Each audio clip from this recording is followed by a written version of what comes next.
Hey, what's up, pups? What is What up, up? gang? We have a new show that we're going to be trying out here. It is I couldn't really think of a clever name until the very end to where I declared it being uh redacted and classified. Because That is good. who doesn't like a nice rack? Because I've been trying to think of those synonyms where it's like power up podcast like pup and stuff like that. So I was like, at first I was like RNC, which is like the not the Republican National Committee, but I thought it'd be kind of funny. But then I was like redacted and classified. Uh Nice rack. So we can throw that out there and whatnot. But yeah, with us tonight is, as always, is my good friend Joe. What up, Joe? Oh, nothing much, brother. Just the same old, Hmm. working, and taking care of children and trying to stay normal. Yeah, I hear that. I hear that for sure, man. Trying to stay Yeah. normal as well. Uh, as I warned you, Joe, behind the scenes, I might be a little hot tonight, coming in that salty pup, just because of bullshit happening and just being tired of it. But that will not deter us of what we are kind of planning about talking about tonight. So, for those of you that are tuning in, obviously, I do a show called the Power Up Podcast. Have tons of friends on and hang out, talk all geeky stuff, which by no means will be put to the side. But Joe and I were talking because a lot of our shows end up talking about like fun, weird things happening all over the world, conspiracy stuff and whatnot. So we talked about, and I think it'd be fun to kind of zone in more and have a show specifically talking about the stuff you hear that are that says one thing gets redacted later, classified information, your conspiracy loving topics and whatnot. So we went ahead and decided, hey, let's give it a Shadowski. And Hmm. with the topic tonight, what an appropriate thing to talk about what's actually happening is the David, what the hell is his name, Grish or whatever the name of the guy is. But I was reading it, so I'm not sure if it's Grouch or Groosh or Grish, but it's yeah, irrelevant. I have the video open, and we'll definitely check out because I do want to play that little interview. Now, the one I've been able to find that's the longest one is like just simply 11 minutes. Um, Yeah, most of what I found was kind of short too. It was yeah. So, less info than I expected for the way the media is acting about it. well, that's very interesting because I listened to what he had to bring about, and I was sus on a lot of stuff. A lot of stuff was like Yeah. kind of fed fed type of information that you would typically get from those type of chaps. Fed But bullshit from a bullshit eating Fed? Are you I kidding know, me? yeah, I know, right? Are you fucking Yeah. kidding me? Don't believe the But feds, except in this one case. It's like how conspiracy theorists are. They're like, the feds are always lying. Here's a Fed to tell us the truth. It's like, no, like, I get it. You think calling him a mhm. whistleblower makes him like a good Fed. There's no such thing. Yeah, exactly. Did you watch? I don't know if you watched other people covering it. Like the one thing that I did watch about this when this whole whistleblower thing happened is I watched some like body posture professional like kind of Yeah. go through the video and like he's like okay he's making s- his head movements and all that stuff and he was like analyzing it sort of thing. I thought that was pretty funny. But you've heard those type of people and whatnot. But yeah, it doesn't have to stick, I guess, specifically on this particular one, because you have UFOs and alien talks all over the place and whatnot. Crazy Man says, "Hail, chat. Hey, what's up? What's up, Hey, Crazy brother. Man?"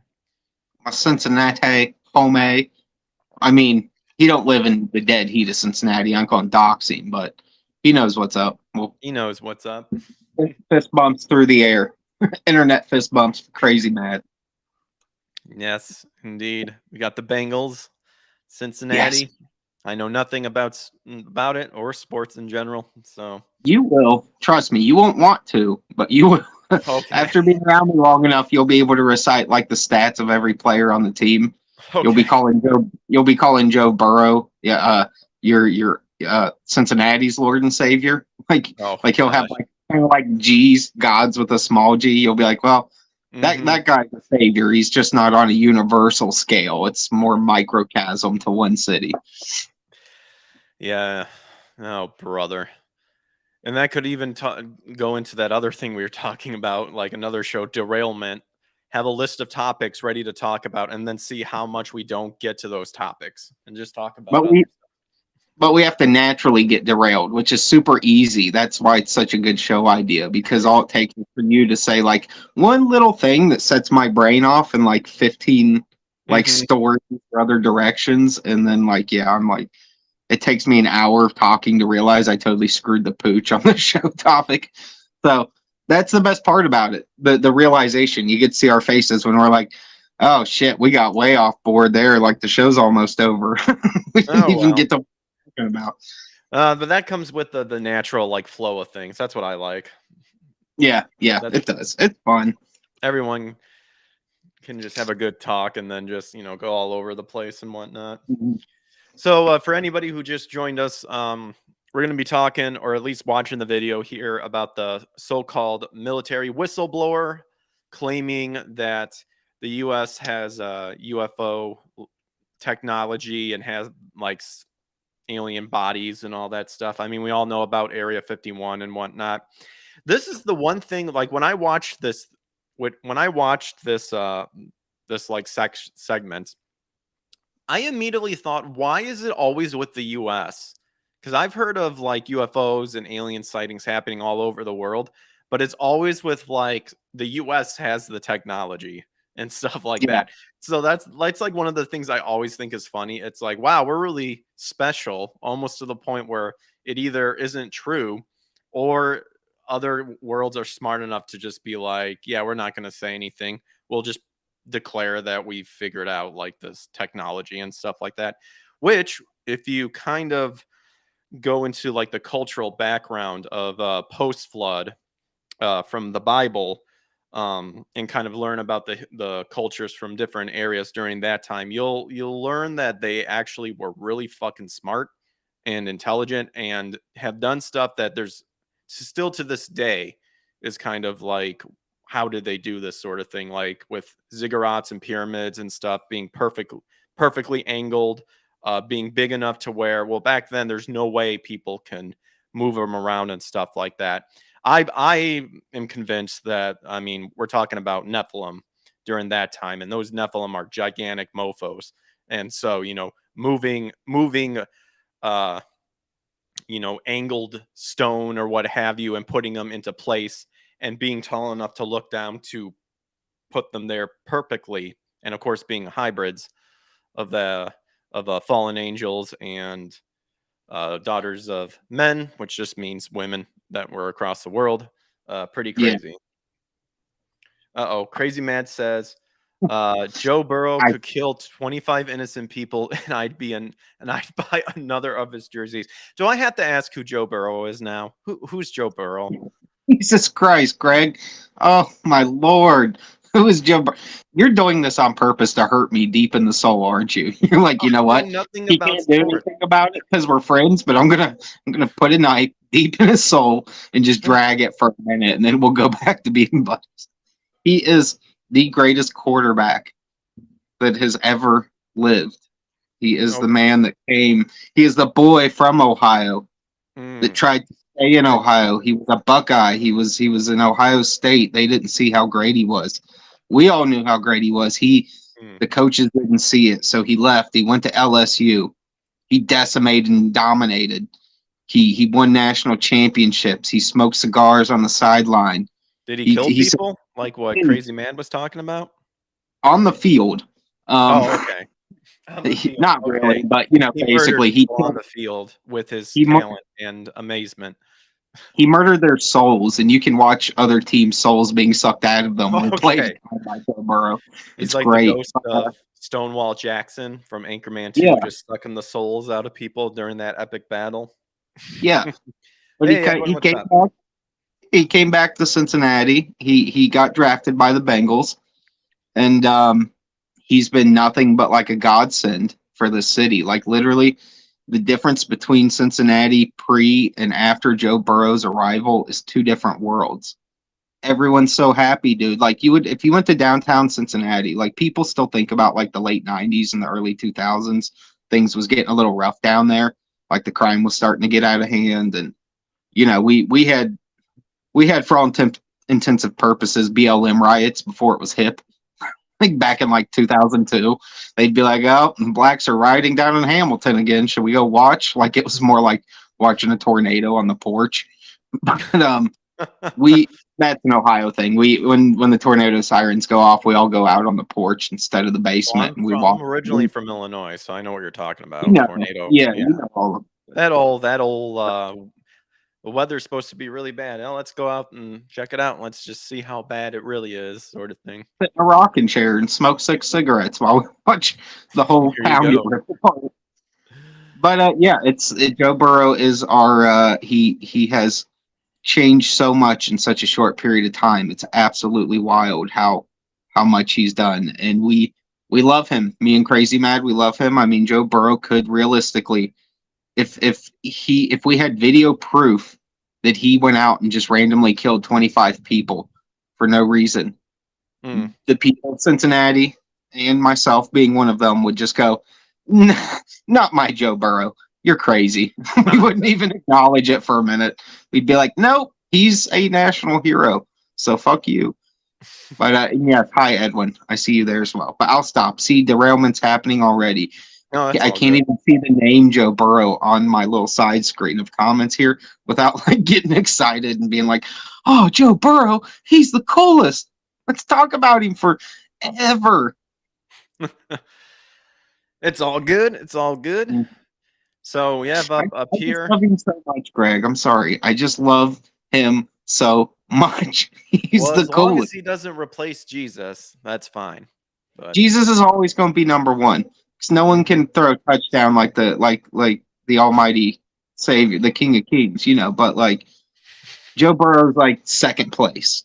okay. Well, he's third. He's fourth. We'll put him right below Holy Spirit. He's fourth place. Okay. We'll put him right. He's on that fourth unit shelf. More so. He is. Okay. Dude, God is your has wife to up love on that same shelf too, or lower? my wife. Don't do this to me. God damn. Okay. Why are you, Never why are you mind. trying to stab my soul again by Never mind. dragging.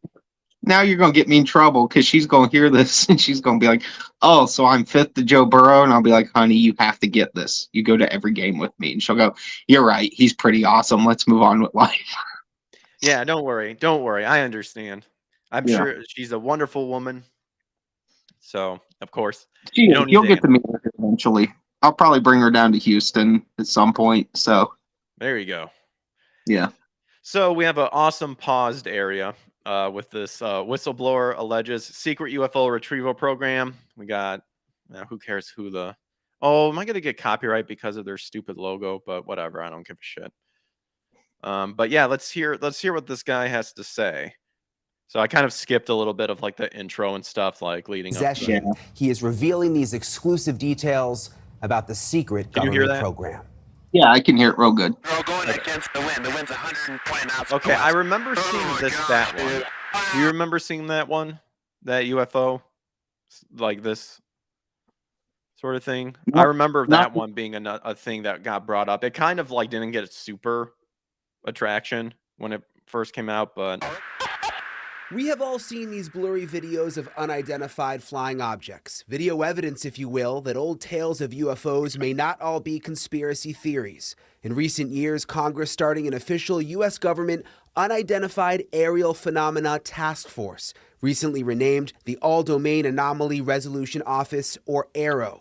And now in a News Nation exclusive, David Grusch, an Air Force veteran, former member of that task force, and veteran of the National Geospatial Intelligence Agency, is formally blowing the whistle on secrets he says no one has ever shared publicly before. Wait till he says You are stuff. one of the most trusted former intelligence officials in the U.S. defense and intelligence establishment. Is he? You would. What's up? I said, is he though? Like, I don't trust him, and I don't even know who he is. Go ahead. No, just wait. Like with some of his responses, it's just like red flag city. It's like, what are you talking about? Trusted with the most intimate secrets. Yes. Grusch sitting down with award-winning investigative journalist Ross Coulthart, who's reporting for News Nation and has spent years reporting on the UFO question. What conclusion did you come to at the end of your time on the UAP task force? The UAP task force was refused access to a broad crash retrieval program. When you say crash retrieval, what do you mean? These are retrieving non-human origin technical vehicles, call it spacecraft if you will, non-human, exotic origin vehicles that have either landed or crashed. It's in the name, crash retrieval. Why did this limey ass homo bred not understand what crash retrieval means? Well, oh my god! Like, here's another thing too: is It's like literally why 2 words that describes it. He literally repeated it. He went, "Well, it's when there's a crash, and we retrieve what's left of it." Like, so crash retrieval. But like, I'm just curious as to why, just because it was classified, you're now saying it's like, oh, it's aliens or it's this or it's that. Like, because to me, the company, like the little task force that he just named off, like to me, it sounds like it could just be a, like surveying and picking up a crash that happened. That's doesn't have to be or like alien origin or something. It's just a crash site. It's picking up their stuff that didn't work out. Yeah. It's like, yeah, it doesn't have to be alien. You're just picking up the junk that you guys were testing that crashed. I love his head nod. Call it alien if you will. It's like Richard Nixon. I suppose you could say they were wearing wires. Yeah. Some people would even call them hearing devices and wigs. All right. We have spacecraft from another species. He sounds like Michael Caine, too, by the way. Yeah. We do, yeah. We do, How many? Quite a number. You're kidding. No. See, now, this is something to where, like, we've been talking about this since, like, back in Area 51 times. Like, that happening, the Roswell incident and whatnot. So, like, and some of those, like, were actually proven to be, like, they said one thing and then immediately redacted it. And then said, well, it was the weather balloon and all that stuff. And people like the guy who was holding the note in his hands could like analyze it and see and get like information of exactly what it was and stuff. So this has been around for a while. So, but then of course everyone's saying like now with all this UFO all of a sudden sparking up, it's obvious it's to deter from what's happening around now. You think it's because of like I've seen some people like they're talking about aliens because it's Pride Month sort of thing, but it's like it's just weird. Like now all of a sudden it's like we got to run a UFO piece sort of thing. Well, it's beyond just Pride Month. It's the Bidens are involved in endless amounts of things that are all starting to surface. The government itself has its fingers and all kinds of other things going on outside of our country that they want to keep quiet. The disdain in the whole Ukraine issue as well. It's that's the thing. It's like I'll say this real quickly on the subject of it's a distraction because we hear that all the time. It's just a distraction. Here's the thing. Some things are just a distraction. Some things are not though. Like sometimes I'll hear people say that about something where I'm like, no, you wouldn't use this to distract people. This is something that's awful. They'll be like, oh, well, they're only talking about finding out that kids were being abducted by Satan worshipers as a distraction. I'm like, no, that's the opposite. The other stuff you're seeing is a distraction from that. It's not that's not what you use to distract the public. Things that make you look worse. You use something gay like aliens that that they think they can woo all the dorks that are head over heels at the idea of aliens being real that have never looked into any of the info that's been presented about it over the course of the years. Like I've been hearing about this since I was a little boy, as a lot of other people have. But like 99% of what's been thrown out there is pretty easy to take apart. It's not like even a lot of the old photos and stuff of ships, you just find out later it was just like the top piece of a lantern like a commonplace 1960s lantern that had this disc-looking top on it. You can tell it's the exact same one. The guys that took pictures forgot to even take the little hook off that you hang it by, and people have been parading this crap around for years and saying, but this guy got a photo and this person got the, like, you know, you can pick apart most of it, but on the distraction part, this is such a distraction because they're not really giving us anything new. It's still just the same old nonsense. Yeah, that's what I didn't get from this. It was like, but we've heard of this before. Yeah, and the feds are not forthcoming with anything. Anything. I mean, even information that wouldn't affect them at all in a negative way. You know, they're just not. It's not how they are. They're not going to do it. And when we see this stuff happening, the reason it's such a red flag is because we already know this. We already know the pattern is they don't just cough up info, especially not something like this, if there was any reality to it, which there's not. But so do you have like a personal thing like right now just about hearing about this, like why you think they brought this up now? The same reason they tried to bring it up last month and tried to use balloons a month before that, and then tried to bring the balloons back. And it's just, it always kicks up around anytime Election time. election time. Well, it's a mix of election time and anytime global pedophilia rings come up. Those two topics typically, and I'm not going, you know, I don't want to get us flagged on it. It's just a depressing topic anyways, but those two things generally when that happens, it's the same thing. Like when Hollywood was getting busted, right before Me Too kicked off, it was all because child actors were trying to say what happened to them. And then magically all these nasty washed up Hollywood whores came forward to pretend to be victim of things they willingly went into in their 20s, things they participated in voluntarily, and then tried to suck all the wind away from that. So it's every time the actual truth of things that matter, things that happen in the real world that we could feasibly kind of do something about, that's when silly stuff like this, pop cultural level stuff like this pops up, and they march some doofus like this guy out, or like, you know, they're trying to make the right look bad, so like Patriot Front keeps showing up, and it's like, why is it Patriot Front are the only ones that get police guards? Why are they the only right-wing group? Why did they all have the same wristwatch and the same build and the you know, like, you don't have to be Sherlock fucking Holmes. Someone could be like, oh, well, do you have solid concrete proof? It's like, I don't need it.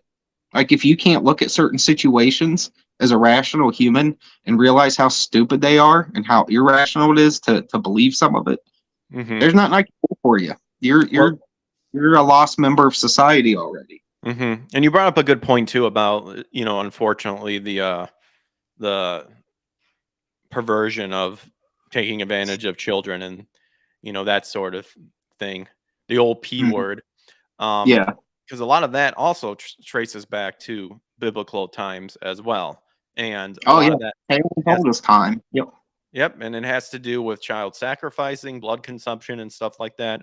But I'll get to that later because I actually do have some info regarding about different cultures talking about aliens and stuff. Because a lot of cultures, specifically, what is it? The Scottish culture to have the fairy lore, and a lot of goblins and fairies and whatnot are described as gray men with almond-shaped eyes and stuff like that. So I'll get to that. I've got some notes too. I'm trying to like wait, be patient till things kind of come up instead of unloading every stupid thought I have. No, exactly. So I get what you mean. We'll continue about this guy. So right now, I mean, some of this, like, and I'm trying not to be biased because I watched that weird body language sort of thing, but right now it's just very vague information to where it's like, it's vague. You know how some people can do vague stuff, and because of that vagueness, even with body language stuff that can maybe indicate they're lying or they're stressed or they're saying, you know, telling the truth and stuff. I feel a lot of that can be hidden behind just trying to be very vague about stuff. Like, oh yeah, it's there. Well, are you going to go into specific? Well, I can't really, because I don't want to get in trouble. And it's like, well, then why are you coming out with this? to me, this. Well, look how relaxed he is too, just in terms of the body language. Like he's not nervous. He's not. Whistleblowers aren't comfortable people, if that makes sense, when they're finally doing this thing that they feel like they have to do as a responsibility to the rest of the world, to the rest of society, to get certain information out that could potentially get them in hot water. Even on a small level, it could just even be something at work. Say a person's like, hey, I'm having a bad experience with this other coworker. I have to go to HR or to the boss man and talk to them about it. So they don't just sit there and be like, ha ha ha. No, they literally go in there nervous and uneasy, and it's hard for them to spit things out because they don't want to be there and they don't want to talk about it. Man, I should have embedded this in like its own thing, but oh well, whatever. I also, after running the intro show, I realized now if we're doing another show, I need to make a whole new intro specifically for Redacted and Classified. But that's all right though. But we'll go ahead and continue. We'll get to it. Yeah.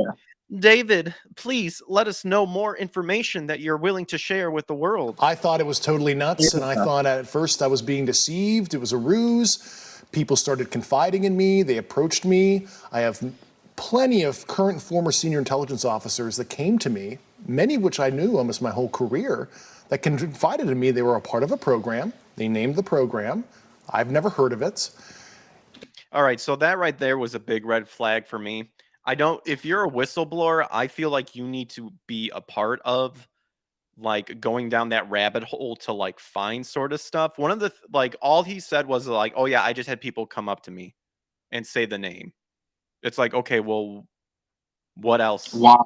Yeah, like why did they just randomly come up to you? Yeah. Yeah. And if you're truly in the intelligence committee past being just like a paper pusher, like you're not just an office job guy that's just handling documents, so you need, high security clearance still. Yeah. They're not there's the intelligence community doesn't tell each other much of anything. You know what I mean? The FBI and the CIA don't necessarily get along. They don't just cross-reference. They have to fight with each other just to get info from each other, and even they sometimes send each other documents completely blacked out. The NSA doesn't just cooperate. Like there's procedure to things, and if guys aren't following it because no one follows their procedures because they're all fucking slimy ass feds, it causes them to not even have cohesiveness amongst each other. We hear this every time there's a terrorist attack. Someone will have known the other, like the left hand never knows what the right hand's doing because these power hungry, shadowy people who have mystery budgets. We don't even know where we know where they get their money eventually after the crimes have happened. But like no one even knows like how all of this functions, and unless you've been involved on a large scale, and even then you're not going to say much because who's going to shut you up and how they're going to do it, especially if you've participated in such things. So yeah, and it's just weird because nowadays people are of that mindset of like, well, I want to actually see something sort of thing. And right now all this guy is doing is just, oh yeah, I talked to someone that like verified that it's real. And then it's like, well, I mean, what is that? Like, what exactly did he say? Like, did he start vividly describing about certain stuff? And then when supposedly these other people come up to you and say, oh yeah, it's true, and they're describing the same thing, well, now you're in the area of like, okay, well, there's a bunch of people could have just been told something to purposely go and just spread the rumors around sort of thing, or there's people that's like, here's some, your secret, like slides the vanilla folder over and then walks away, you look at it and all that stuff. So it just feels like because people are so in that mindset nowadays to where it's you take everything with a grain of salt, or unless you truly really know the person outside of just working with them and getting along with them at work, you'll take them at face value sort of thing. You wouldn't even say this kind of shit if you were a true whistleblower, because you just put a bunch of people at risk. Yeah, like at your job. Say they are like the one or two decent feds you work with. We know there's a few normies. It's rare, but there's a few in there that got into it because of patriotism or things of that nature. Yeah. now your boss is calling a meeting conference going, who are you guys, like, which one of you fuckers said, like, Yeah. You know for a fact it's already a fib just because of these things. Like there's just so many, like you said, red flag city, dude. This went from red flag city and we've only watched a couple minutes of it to now we're into red flag state. Eventually we're going to get the red flag continent by the end of this. Well, I get the feel. Like, the only thing that I can confidently say is the fact of, like, there are actually UFO evidence out there to where you it's legitimately like, we don't know what this is. Like, we legitimately know. Like you said, a lot of them has been faked, but there have been some that to where it's like, yeah, I think under the context of it just being an unidentified flying object. Like take the outer space part away from it. Things in the sky now. Did you hear that? Yeah. No, what the change? Oh, I forget. They might actually say this in this video, but they changed it now to where they don't really say UFO anymore. Because now, which is interesting, because that could be a whole nother thing too. Because now, if you're changing what an unidentified, it's what do they call it? An unidentified flying phenomenon or something now, or something.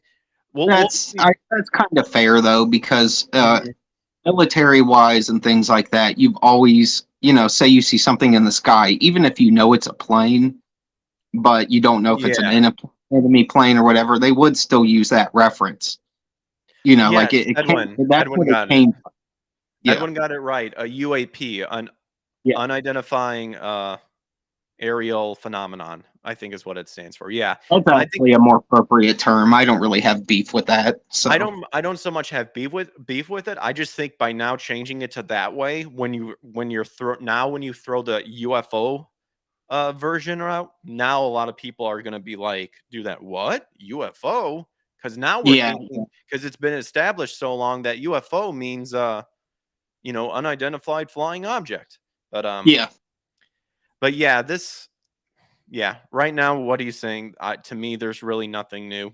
And the ones that I've looked into are people that, like, I feel are pretty credential, like very minimal stuff of like, something actually weird is happening. Let's continue.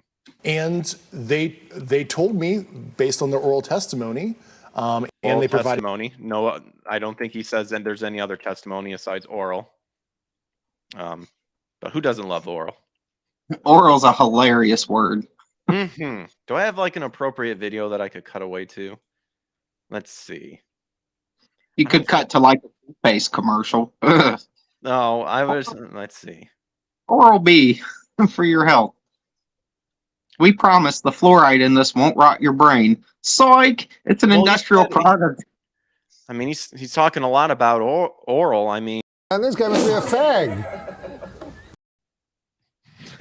Oral fixation. I got an oral fixation. My doctor says I like cigarettes because I have an oral fixation. How did he know that? I was sucking his cock.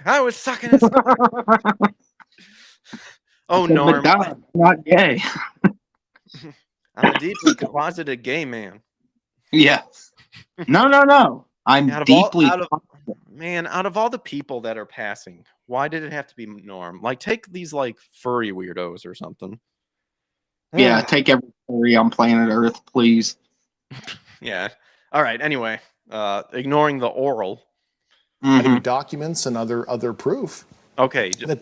I cut it off too early. He said documents and other proof. Chances are of him showing said documents. It was, in fact, a program that the UAP task force was not read into. Grusch alleges the U.S. government has recovered non-human craft for decades. He's filed a whistleblower complaint saying he gave what he calls the classified proof to Congress and the intelligence community inspector general.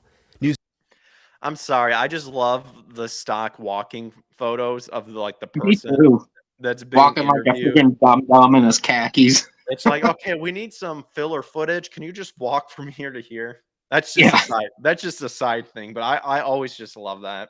That's just like anyone that's had like a little local news spot or something where you've had an opportunity to jump in knows that's exactly what that is. Someone said, all right, go down by that tree and just walk. We're going to get the Capitol in the background. We're going to get you walking as if you're going somewhere. Like I've done a few, like they show up where I live every once in a while, the local news affiliates, when things go down in the area. And when me and Shane had our comic book shops open, they came to my store at least 3 times over the course of the years between like 2011 and 2016. And oh snap! they We got go. they I would said, do stuff where like they would be like, okay, now just kind of like do some stuff around your store here so that it looks like you're working. Like, and I'd be like, okay, I'll just fiddle with like the manga shelf for a minute. So like even my buddies, like Shane saw it and he's like, oh, you looked so into it there when you were like picking up manga and resticking them back in the same spot. I was like, speaking I didn't of, know. I don't know. I can't really transition over. We got Ryan, the editor. What's up, dude? How's it going? It's going good. What's Going up, good. Ryan? I'm sorry, going, Ryan. Joe? Like, I literally I kept seeing over like a chat notification. I'm just like, but I have the chat open, so it should be clear. And then I realized it was the private chat. I was like, whoops, I don't venture over there that much. It's fine. Italian supremacist over on Rumble says, I don't believe in any of the UFO shit. I don't believe in a lot of what they're telling us. And the stuff that I think is convincing, it's by no means UFO. It's to me, it's something completely different. It be them fallen angels and hybrids, but we'll cross that bridge when we get there. But what's up, dude? What's up, Ryan? How you doing? Not much. Just chilling, living, Chilling, trying to living. survive. I hear that for sure. Have you heard about this UFO? I've stuff? literally just started hearing about it like yesterday. Mhm. The Yeah, thing it's about it is like everyone's like they hear UFO and it's like it's synonymous with aliens. I don't think it's aliens. It's just unnamed flying object. That's all it is. It could Yep. literally be that the Singaporeans have somehow created faster than light travel and we've never known about it till now. It could be of Earth. We don't know. It's just a UFO. They can't identify it. Yeah, this one was specifically like just happened this week. So that's why we're Once we get to it here, I'll drop some the like historical pace of this stuff, so people can, if they want to, look backwards on their own. They can see exactly where all the we'll just say spaceships, even though they're not spaceships. Like you can literally track where all this stuff started, where these like there's never been one of these devices that wasn't already man-made and we didn't have some access to it. Like that's what drives me nuts. And it's funny because it's not even like hard information to get at this point. So we'll get to that once we're on that level of the discussion. We'll finish listening to what Sarah S says, as a previous experiencer, I agree they are fallen angels and demons. So yeah, we'll get to that topic too. And like I said, because it's aliens and UFO, like you could talk about like this could be a recurring topic for like a long ass time. Oh, for sure. But yeah, we'll listen to this and then I'm actually going to bring up that video that you sent me, Joe, in Twitter as well. Okay. That one was a weird one as well. But to continue. News Nation has confirmed David Grusch's credentials and resume. We've not seen or verified the alleged proof he says he's provided to investigators. He says he can't show us the proof for national security reasons. He also tells us he's not seen photos of the alleged craft himself, but has talked extensively with other intelligence officials who have. If you're right. Okay, let me, once again, I got to point out the fact that was a straight up hotel room. They're like, okay, let's rent out a hotel room and you sit on that hotel desk and start looking through documents and stuff like that. Looking through the papers you can't show us, but you can have them out on screen, and then we'll cut to some images of you looking out over the horizon like you're some deep person filled with deep thoughts, just looking out into the sky of what could be with your deep faggoty. It wasn't even a good like background. Like am I the only one that's getting tired of this like Ferris Bueller's Day Off thing, where it's like, well, I don't know him, but my cousin's sister's brother's nephew cousin. It's like, if you don't know it, you haven't seen it personally. Why the hell are you a whistleblower? You're not blowing into a slide whistle at this point because it's so corny. I'm tired of hearing this.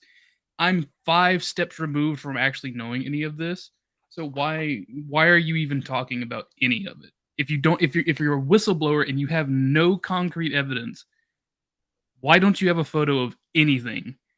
Dude, It's a whistle only dogs can hear, Ryan. Like I'm so tired of this because this is the exact same shit that they did with like Trump and Adam Schiff. It's like, well, I don't know him, but I know a guy who talked to someone else, and then 6 years later we find out, oh yeah, it was a bunch of bullshit. Like, Yeah. Yeah, Italian supremacist. I love that name. Over on Rumble, says the whistleblower thing. I mean, he has nothing, only documents. LOL. Yep. Yeah. Yep. I need another computer monitor. I actually have one, but I need to get one of those. Like, it's not HDMI. It's a different. It looks like an HDMI port, but it's not. I need to like get one of those converter things. oh, display port. Yeah. Yeah. So I can like have all the chats over. I don't like know if I kind was just coddled growing up. I don't only until like the past couple of years has DisplayPort just been like skyrocketing. I never used to ever see that, and now it's everywhere. Yeah. But look, isn't that just a good photo right there? Why the hell is his eyebrow sticking out further than his forehead? That's just wild. He's a demon. Oh gosh. All right, we found this nice alleyway. David, could you just stand like right here? Lighting's okay, I guess, and we got some nice. Stand in front of this freight crate filled with children. All right, perfect. Oh man, I'm not trying to pick on this guy, but like, dear Lord, like, who said like, just throw him right here? He looks good. We have to pick on him. He's some low-level intelligence guy that they said, "Hey, buddy, you want to be on TV, little guy? You want to be on the tube? You want to be a big shit? All right, here's what we need you to do." Italian supremacist says, "Where's your mainstream Rumble? Works good." Yeah. I guess I should have declared we're actually multi-streaming. We're on YouTube and Rumble, trying to grow both channels. So obviously, if you're enjoying it, the show so far, this is a new kind of thing that we're trying to see if people enjoy. Feel free to like and subscribe. I also do like gaming, and then have another show called the Power Up Podcast where I have guests on and friends and hang out and talk about the pop culture and how fucking stupid it is with all the woke shit and fisted in its giant ass. Says Ooh. Chaos even says ass. So pardon my language, but someone anyway, watched some angry video game nerd and then came right over here. Oh really? Yeah. I actually was just watching him not too long ago. I am subscribed because I think he's gotten burnt out, but the old stuff, some of the old stuff is really good. Himself, You can't blame but has him. talked to the dude, you can't blame James Rolfe. He's been doing this stuff forever, and he laid the groundwork for every other like video game character. I tried doing that, the angry review type, and it's like, right now people just like transparency. So extensively with other intelligence officials who have. If you're right, if you're telling us the truth, are you? Everyone, the entire American public has been lied to for decades. Yeah, there's a sophisticated disinformation campaign targeting the U.S. populace, which is extremely unethical and immoral. You are saying... Why just the U.S. populace? That was the well, other they're thing. trying to act so serious about it. Like, we've never heard this before. It's like, no, they do run disinformation campaigns, but this is one of those like, this is part of that. But this newscaster guy is trying so hard to seem like serious and like he's so into this and he's so shocked. Yeah, it's like, give me a break, dude. Like, you're putting on a bigger show than the cheesy Fed sitting across from you right now. Come on. If this is true, and what you're saying is legit, then this should be told to the world. The government lies? What? What? Come on. Very rude, Chaos Smash. Greg raging is mostly a retarded child screaming because he didn't get his ice cream. Hey, Craig just really likes ice cream. Back off, Chaos. It's all right. It's all projection. It's all they do. All projection. We all wish they were me. Human race, for the first time, an official intelligence representative at a high level from the US government is saying publicly, we are not alone. we're definitely not alone. Absolutely, the data points empirically that we're not alone, yeah. Do we have... What data points? Oh my gosh. You this notice is the newscaster just says a sentence and then that guy just repeats it back to him? Mm-hmm. Like, when's the guy going to actually tell us something new or special? He doesn't. He lets the weird, limey, scuzzy person from the island repeat a line to him. Mm-hmm. He just spits it back. Get these Brits out of our country. Get them out of here. He's an awful actor. Yeah, like... Donald Trump, me, Mel Gibson, and Gail Simone, we're about to storm the beaches of the UK. Bodies. Fix that. Do we country. have species of... Well, non-human? naturally, when you recover something that's either landed or crashed, sometimes you encounter dead pilots. And believe it or not, as fantastical as that sounds, it's true. It's also harder for people to wrap their minds around the Marky concept. He's smiling because he knows he's lying. Did you see it there? He goes, "It's true. It's true. I'm smiling about it." I thought you were so disheartened with the American public being lied to and disinformation. These people. I do wish I had your thick skin. I have low self-esteem. That comment I type was just me being funny. It's all good, brother. It's all good. Everyone Greg, just don't wants a take the free bait. ride on my hat. He is setting you up right now. He doesn't have low self-esteem at all. He's just a motherfucker. That's what that is. He's like, I'm going to trick Greg by pretending I'm sad. And then I'm going to come back with a sick burn. Psych. All I right. love myself. It's all right. Just, everyone, like I said, everyone wants a free ride on my hat. And a bunch of albatrosses just hanging around my neck. Oh, wait, that was supposed to be albatross. I failed that quote from Master Shake. Oh, well, never mind. Is albatross? I thought it was albatross, too. It's albatrosses, but Shake says, and I just have two albacores just hanging around my neck, and Frylock's like, it's albatrosses. Yeah, Aqua Teen. I totally forgot about that. You're right. Yeah, it's all good. It's true. It's true. It's also we were cool winding as that sounds. blink. Yeah, this one was the big one. Believe it or not, as fantastical as that sounds, it's true. It's also harder for people to wrap their minds around the concept of a crashed object from somewhere else. It's easier to accept that, yeah, we see things in the sky that we can't explain. Journalists. Wait a minute. I don't have any hard time wrapping my head around objects that crash that we can't explain. No one has since before we were born. I hate to break it to them, but the Roswell thing was kind of a while ago. People have kind of been talking about it ever since. Like, nothing about this is like feds are always like, well, since we can't wrap our little brains around it, well, how could a peon? It's like, we've been wrapping our heads around it because you guys have been lying about everything for 100 years now. Come on. For really reals? Yeah, for reals. Italian, and Sarah says they are saying literally no. I know. Yeah, Sarah, they're saying nothing. Oh, wait a minute. Ryan's having a hard time with audio. Ryan, you there? Not hearing you, buddy. Sign out and come back in, brother. Yeah. All right. Yeah. Yeah. Feel free to, dip and try to come on again. That sucks. Ryan will be back. Yeah. He's a tech genius.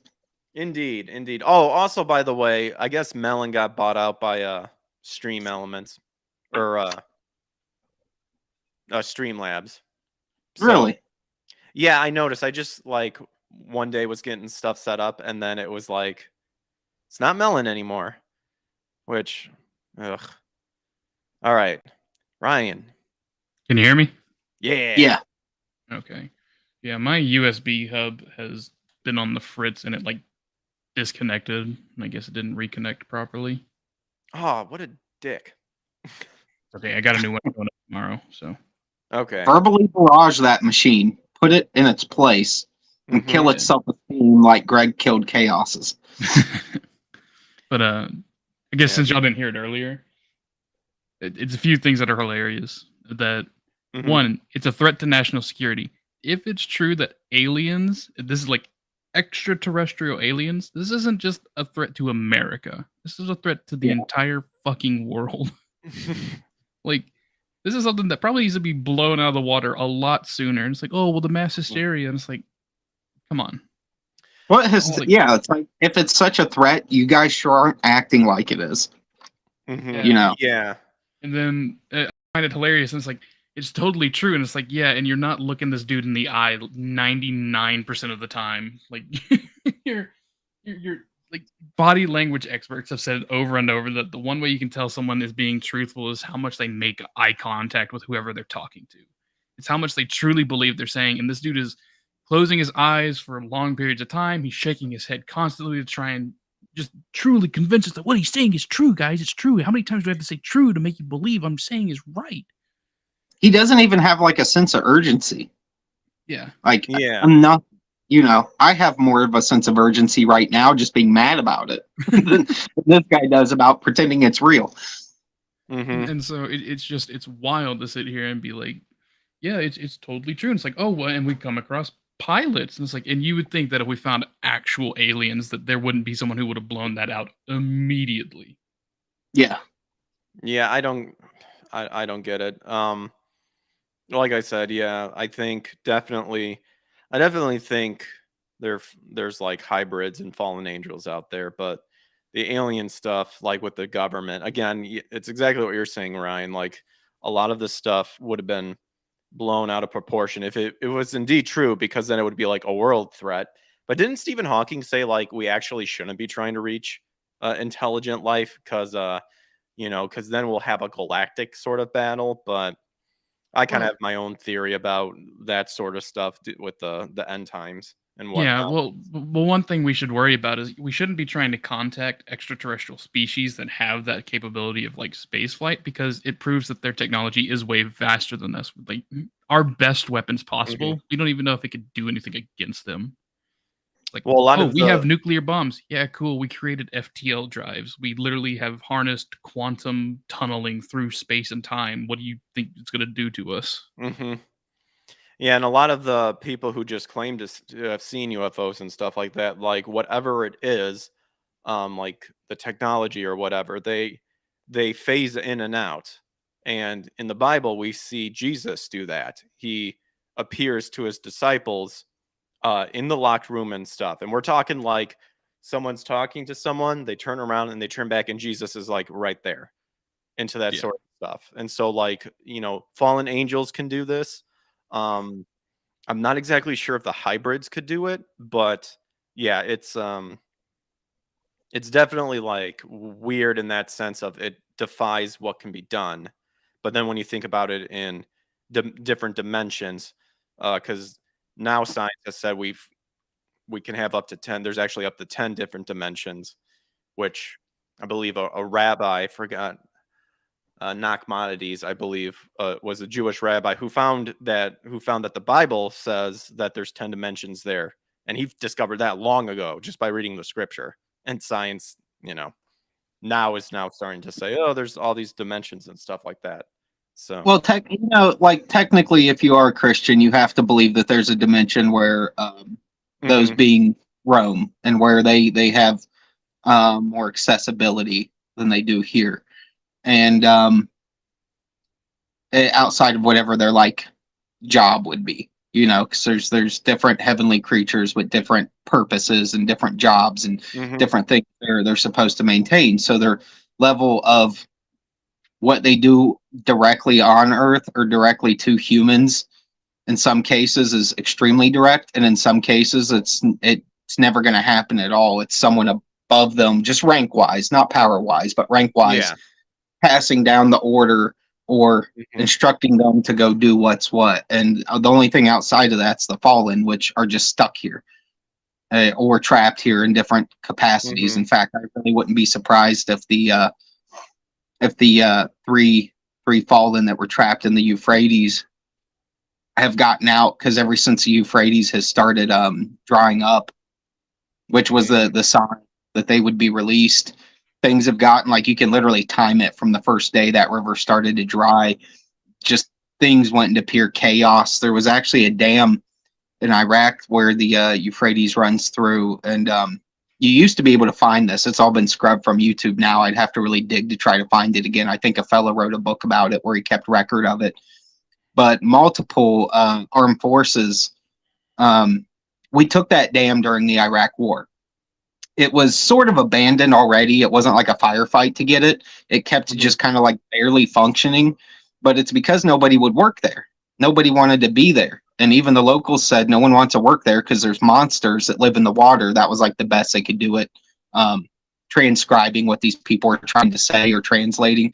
And you can get accounts from soldiers that were stationed at this dam because they used part of it as an interrogation center in a prison, and basically got the whole thing back up and running at the same time. And even they have said, guys that were stationed there said, we would purposely take double guard shifts.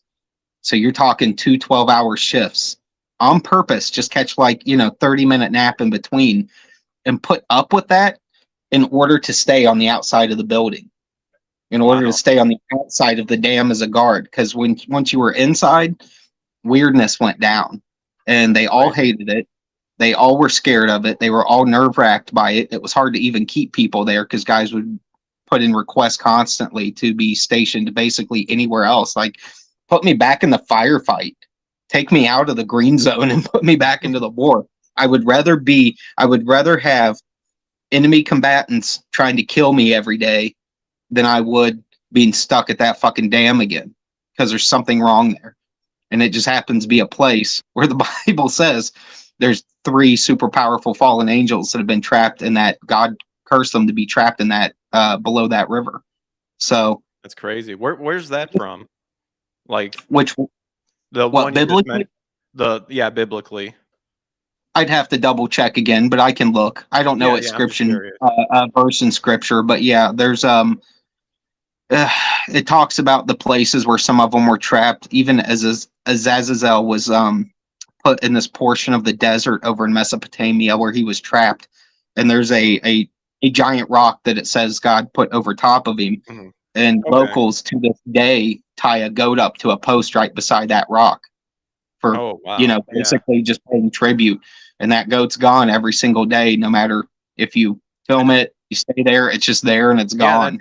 That's mentioned in the Bible too. Yeah, I'm really bad at. I'm trying to get better at my verses and stuff. I believe in the Bible they would send goats out running into the forest and stuff like that. It's a big book. It's hard to remember every every line. I've literally been reading the Bible since I was a little boy. I've probably read the whole Bible 6 or 8 times, but I can't recall every like scripture and verse to a T. Now I can go and do my keyword search, and then it all kind of comes back to me once I see the list of scriptures involved that hit the word I'm looking for. But we also have a lot of information our brains are always trying to cycle through. So my short-term memory is pure trash anyways. Greg will attest to that. So Ryan, anything to add after all that? Oh no, this is deeper into the mythology than I know. So no, that's all right. I was just being funny, being facetious, just like, what about you, Ryan? No, I'm just kidding. But yeah, that's kind of my. And we talked about a little bit about it, Joe, too. Like when it comes to like the demons that the Bibles talk about, and some people will believe that the demons are the spirits of the old school Nephilim that got killed off, and there's still a couple of them around. But like, I'm kind of wondering with the whole AI thing, because if you think about it, anytime when an unclean spirit possesses someone, a lot of their human abilities get super enhanced and stuff like that, but they're always like tearing at each other and beating themselves up and scraping them with rocks and making the person convulse and fall into fire and stuff like that. I'm wondering with the whole AI thing, because it's not really a human, they can now have that sort of more peace of being into something, because it's not really human. Because even if the person, because a lot of people that get possessed, unfortunately, are unbelievers, because once you become a believer in Christ, you're filled with the Holy Spirit, and demons don't don't want to be in the same place as that. But still, demons being inside of people. Thank you, Sarah. That's still a creation of God and stuff. So it makes sense that not only are they angry because a lot of the shades are cursed to walk until Judgment Day, but they're beating up a creation of God. Well, I'll tell you too, man.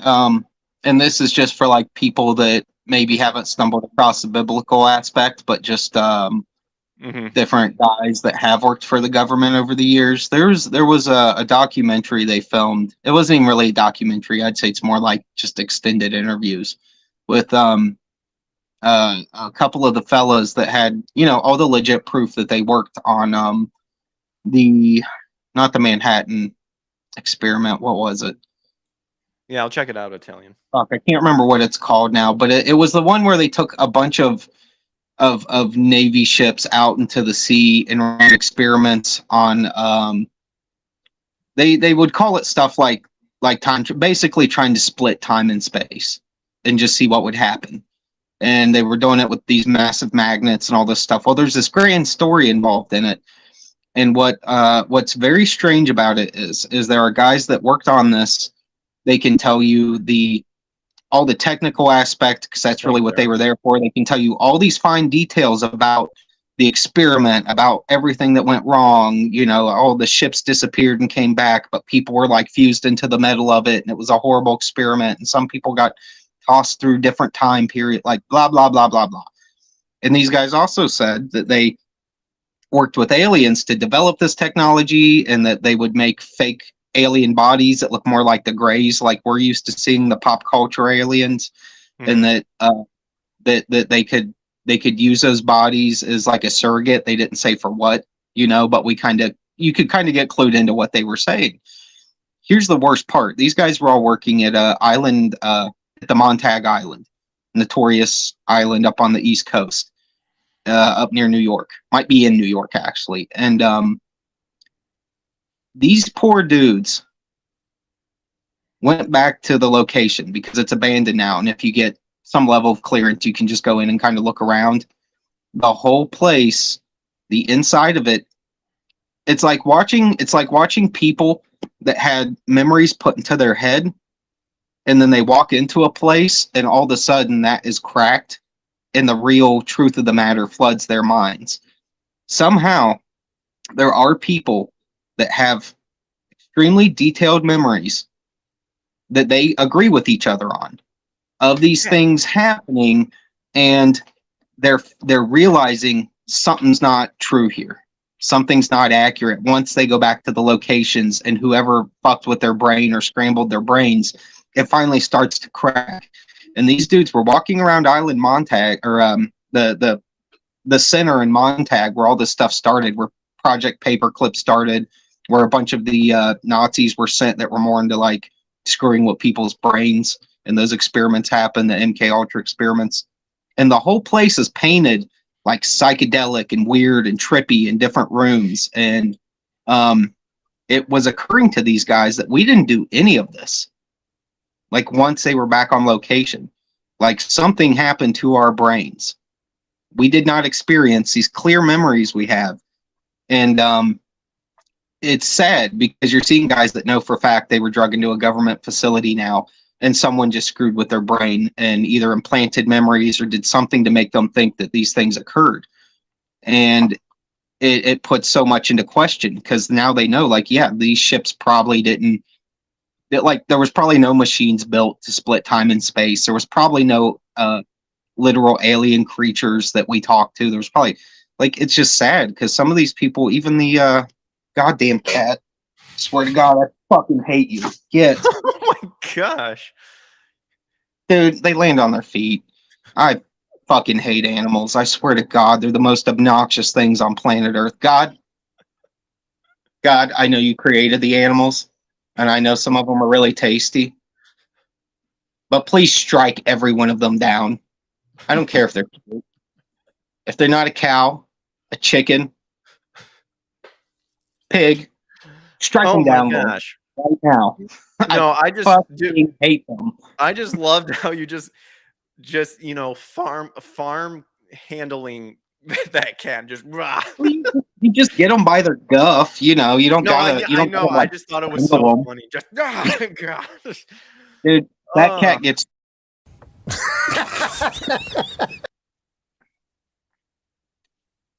Oh, that got me good. That got me good, Joe. We do not condone it. It would be different if that animal didn't do that constantly, knowing what the outcome would be. True. I've had that cat for probably 8 years now, and it still has not learned to stop trying to climb on me. I'm not nice to it. Now I'm not cruel to it, but I'm definitely not nice to it. Yeah, I was gonna say at least tell the folks at home that you're not cruel, at least not torturing. Well, why would an animal that I'm mean to keep coming back to me? True. Because unfortunately, I'm still nice to it, even though I fucking hate it. You don't want to be like that one chick who on what was it, Twitch, that got like in so much shit for like supposedly mistreating her cat or something like that. I don't know. Well, to be fair, she took like a mouthful of vodka and like spit it in its mouth. Oh, I didn't know that part. Oh, yeah, no, yeah, she was actually abusing him. Yeah, like that was like another level that's insane. Tossing a cat a few feet from you. Cats do worse things to themselves, you know, but cats you can't with a bondage mask. Oh dear Lord. But anyways, my overall point was that these there has been things in place for a long time where you don't know. The people that come forward don't even know if they can trust their own memories after a while. And that's sad because, you know, there's a lot of broken people out there that did work for the feds that are now just their brains are absolutely scrambled. They can't tell facts from fiction and they don't know what happened to them. And it's not like it's a small amount of people. It's a lot of people, you know, but that have been brainwashed into thinking that aliens are real, or even like the astronauts, dude, when they get asked about outer space and stuff, they have issues. I saw the doctor that treated all of the first wave of astronauts when they got back from the moon, did all their like their medical briefings, you could say. It was one of the first people back to check them out, give them physicals, make sure they were in one piece. The doctors and the astronauts would run into each other again at like government functions and things like that. And the doctor would be like, "Hey, how have you guys been?" Kind of like trying to make small talk. Astronauts had no clue who they were talking to. And even they have talked about this. Like, I have no clue who this lady is. She said she treated me right after I got back, and I checked my records, and sure enough, she did. I have no clue who she is. I don't recollect ever meeting her once. Yeah, it's a hard thing to understand because obviously the government does do that to people, and then but also like in scripture wise, when Paul talks about the principalities behind nations and whatnot, because you had the Prince of Persia, Prince of Greece, and stuff like that. So there's clearly some demonic shit happening behind the scenes as well. So then you have like all this combination. It's crazy. What are we talking about? Oh yeah, aliens. That's right. Just kidding. We were watching. Oh yeah, we were watching this this fake whistleblower. Well, someone I went to like a Christian college, and one of my buddies said it best: is that there's going to have to come a day where we're going to have to acknowledge that demons and aliens are synonymous with each other. It's like if we believe that we are made in the image of God, everything that is not made in the image of God is one of two things: an angel or a demon. That's it. Yep. Angel or a demon or a hybrid, which I think they're trying to. It's like the secret government. As Sarah says, it's like the secret government is working with fallen angels. I'm convinced they are. 100%. They wouldn't be doing ritualistic and satanic things constantly if they weren't. Oh, you know what I mean? Alfarius says, Joe just having a party over at CERN. It's okay.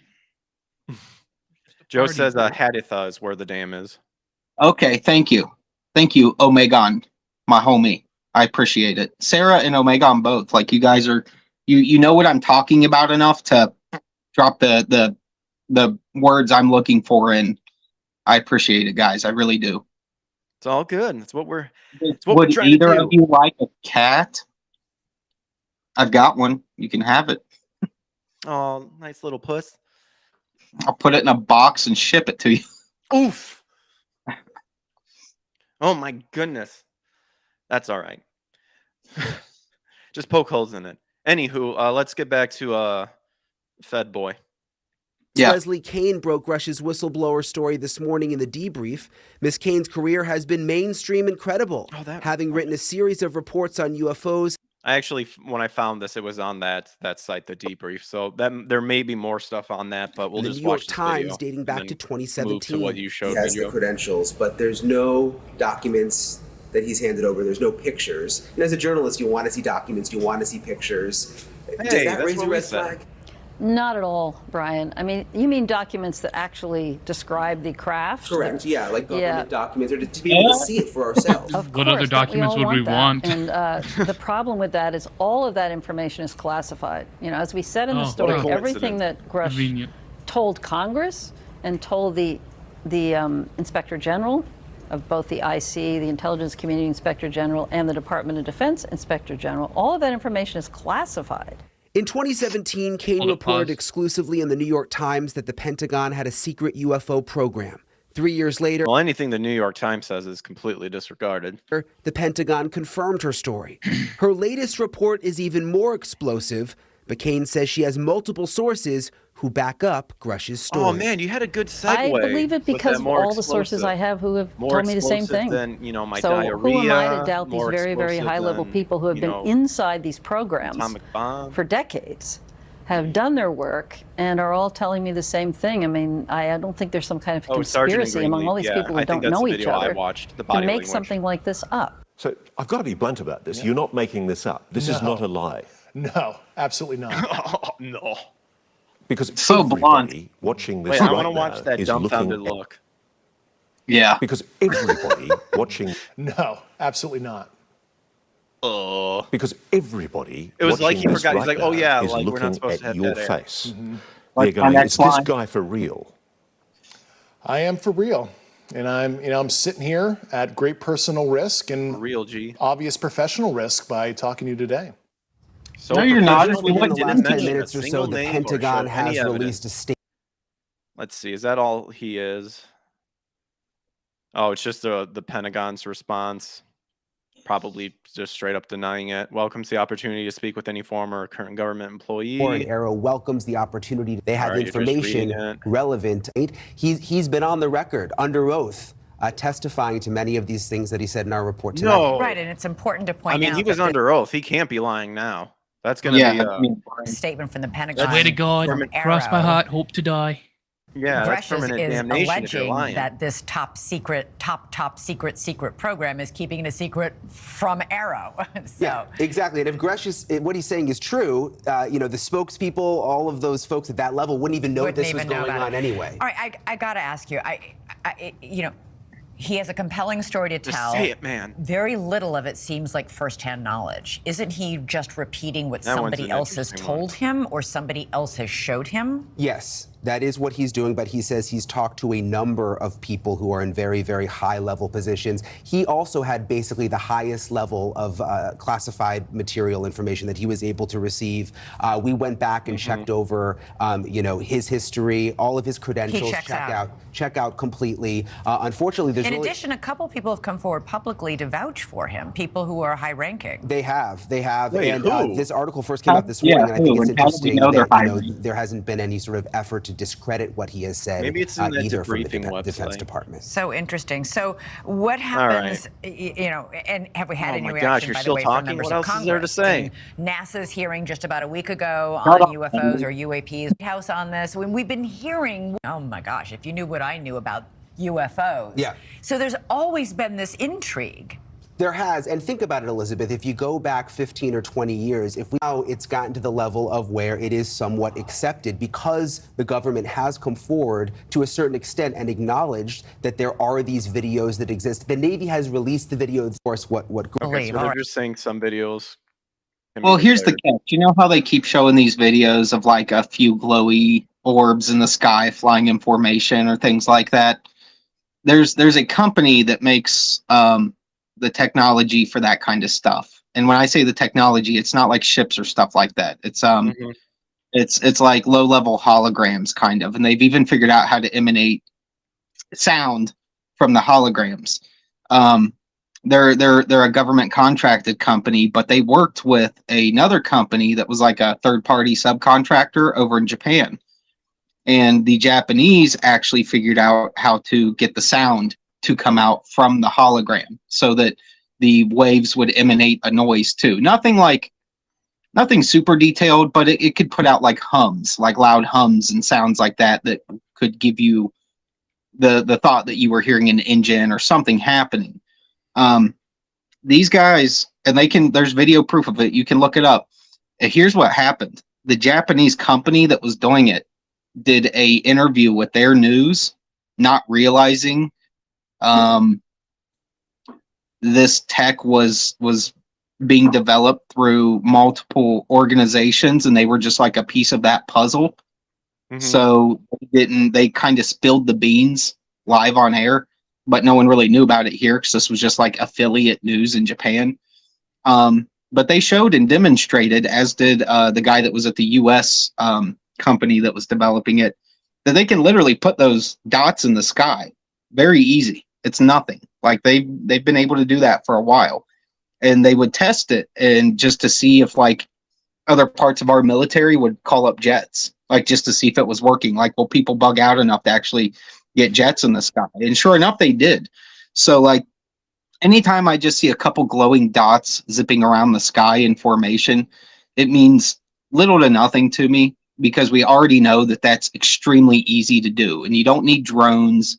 You don't need anything physical. These are almost like things they can just project up there. And they do it all the time. It's not even hard to do. Like, it's now become such simple technology that if you have the right like technical brain, you could figure out how to buy the parts, build a little device. It's like a little box you do tests in that's all black inside so that you can see the hologram happening, and they can project it and have put that out. No, Joe, what happened? I don't know. Maybe my internet chopped out because I was talking too much. Maybe I'm the whistleblower. But my point is like, there's literally rational explanations for 90% of what we see that people freak out about in terms of an unidentified flying object. And not only is there rational explanations, there's legitimate people that don't have to go, well, it's classified and I can't talk and blah, blah, blah, and look like weirdos that are lying through their teeth every time. Greg, I'll link you. I'll find some of the stuff so that you can check it out for yourself. Sure. But it's so silly. And then you have, if you go back to World War II, when Russia and America were like splitting up the spoils of war and just cleaning out Germany, they found tons of the in-process crafts where they were using kind of like Tesla style physics to make something that pulled energy in, like natural energy, to help propel it without needing gas, without being loud and noisy, without needing nuclear, without burning anything. You know what I'm saying? In order to propel the object. And even though they hadn't had massive success yet, they had enough that they knew it was possible. And there is a whole set of books. You can't really, they're hard to find, like the original copies, but you can still find, there's some historians and guys that have scanned them, and there's PDFs out there. And if you know German, it helps dramatically because it's all in German. But there are people that help translate them, and they're literally, the books, basically the names of them literally translate to German physics. And it was the books that all the Nazi scientists wrote on how they decided to approach physics, because nothing that we knew up until that point really worked or made sense 100%. They could not get what they wanted out of it. And like I said, it was very similar to things Tesla had been doing. And that's kind of where they got at least an inkling of like an idea, like a way to, a way to at least have like a starting point. Well, and you can get these books and they will show you exactly how you can, in a nutshell, make a UFO. It's not out of reach. Like, that's what's so crazy to me is so much of this stuff is since the 40s, as we all know, to some degree, because we've heard about Nazis and UFOs for years. Yeah, Hitler's and if very you- into the occult. Well, yeah, and if you look at the place where you get the most occurrences, like the most sightings, the most that kind of stuff, it's almost all Peru. Peru gets tons of them. South America is ridiculous. You know, like that whole range area gets tons and tons of things zipping around the sky and weird stuff happening. And that started up literally from the minute that the rumor mill was going around that Nazis fled to South America. So they took their something with them, their knowledge, and kept it going down there. I mean, you can put two and two together when the timing, the things you saw in the sky all match up. And we seized all that equipment. You know, we grabbed what scientists were left and brought them here. Unfortunately, it was not guys with the capability to recreate that. So they eventually abandoned it and just moved to, the Jet Propulsion Lab, JPL, Jack Parsons. They basically named it after Jack Parsons, the guy that headed it up. But they used different words, but still tried to keep his name in it. Jack Parsons Laboratory, Jet Propulsion Laboratory. You know, it was all Not the intentional. Alan Parsons Project? No, I'm just kidding. Yeah, but so this stuff, even if you suck the occult and the supernatural out of it, there's proof, solid proof that no one on the news talks about. None of these whistleblowers seem to even want to mention it. It's like, if you guys were so accurate here, you would have knowledge of all this stuff that I have knowledge of as a normie that just read books. Why don't you have it? Why aren't you bringing it up? Why aren't you guys telling these newscasters the rich history of the ability that people found to propel objects without fuel, and how simple it is? And they were disc-shaped objects originally too, just because of how they, I guess you call it like the pseudo engine ran dead center to them. So that wasn't really that big of a shock. And they eventually found the flying wing style was even more efficient, and I think that's why you see a lot of triangular UFOs. And it's not just, I think it's partially occult. You know, they love their triangles. But here's the thing, though, real quick on that note, people, God created the triangle. That is God's holy symmetry. God created this stuff. Do not let a bunch of child raping occultists take God's words, appropriate God's symbols, and use his stuff for evil. They love eyeballs. They love triangles. They love eyeballs and triangles.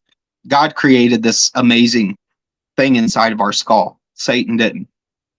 Reappropriate that stuff back. If people say you look like you're being a Satan worshiper or you're crazy, you remind them, no, these are not his things. These do not belong to him. They belong to us. A lot of that stuff was spread. A lot of that stuff was spread by Enoch, the bad Enoch from Cain's lineage. Yeah, that's one of those things too. It's we got to remind ourselves which Enoch we're talking about, because there was more than one. Anybody new to the Bible, there's actually two Enochs, one from the Seth line and one from the Cain line. And a lot of the secret societies will say, well, we're following the Seth Cain line. No, it's Enoch. Some people will say Enoch the evil. But yeah, we all know Cain. The good Enoch was very favorable to God, and God was really loved the good one. So that's how you can tell the difference too, is because God was incredibly fond of one and had complete distaste for another. Fun fact to know as well, even with the evil Cain, he still named his kids after the Lord. So interesting enough, he was kind of God-fearing in a sense, but obviously his kids were not. Well, to some degree, God even took sympathy on him, despite what an evil, deplorable act he was involved in, killing his own brother. Yeah. God said, I'll let you live. I'm not going to kill you. I'm not going to do what you just did to your brother, but you're out of here, dude. You go live with the Neanderthals and the heathens and the rocks. That's another timeline too. I want to get to Alfaria's comment. When I was in the Army, I had a friend who was stationed there before Federal Protective Forces took over, heard voices, and everyone felt like they were going schizo because it was inside their head. Yeah, dude.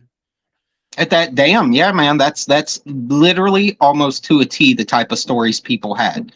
They saw things, but they heard things, and things messed with their brains inside of that building. Crazy Man says there's a guy from the UK who is a higher up in their government who has come out and said the government is in contact with extraterrestrial beings.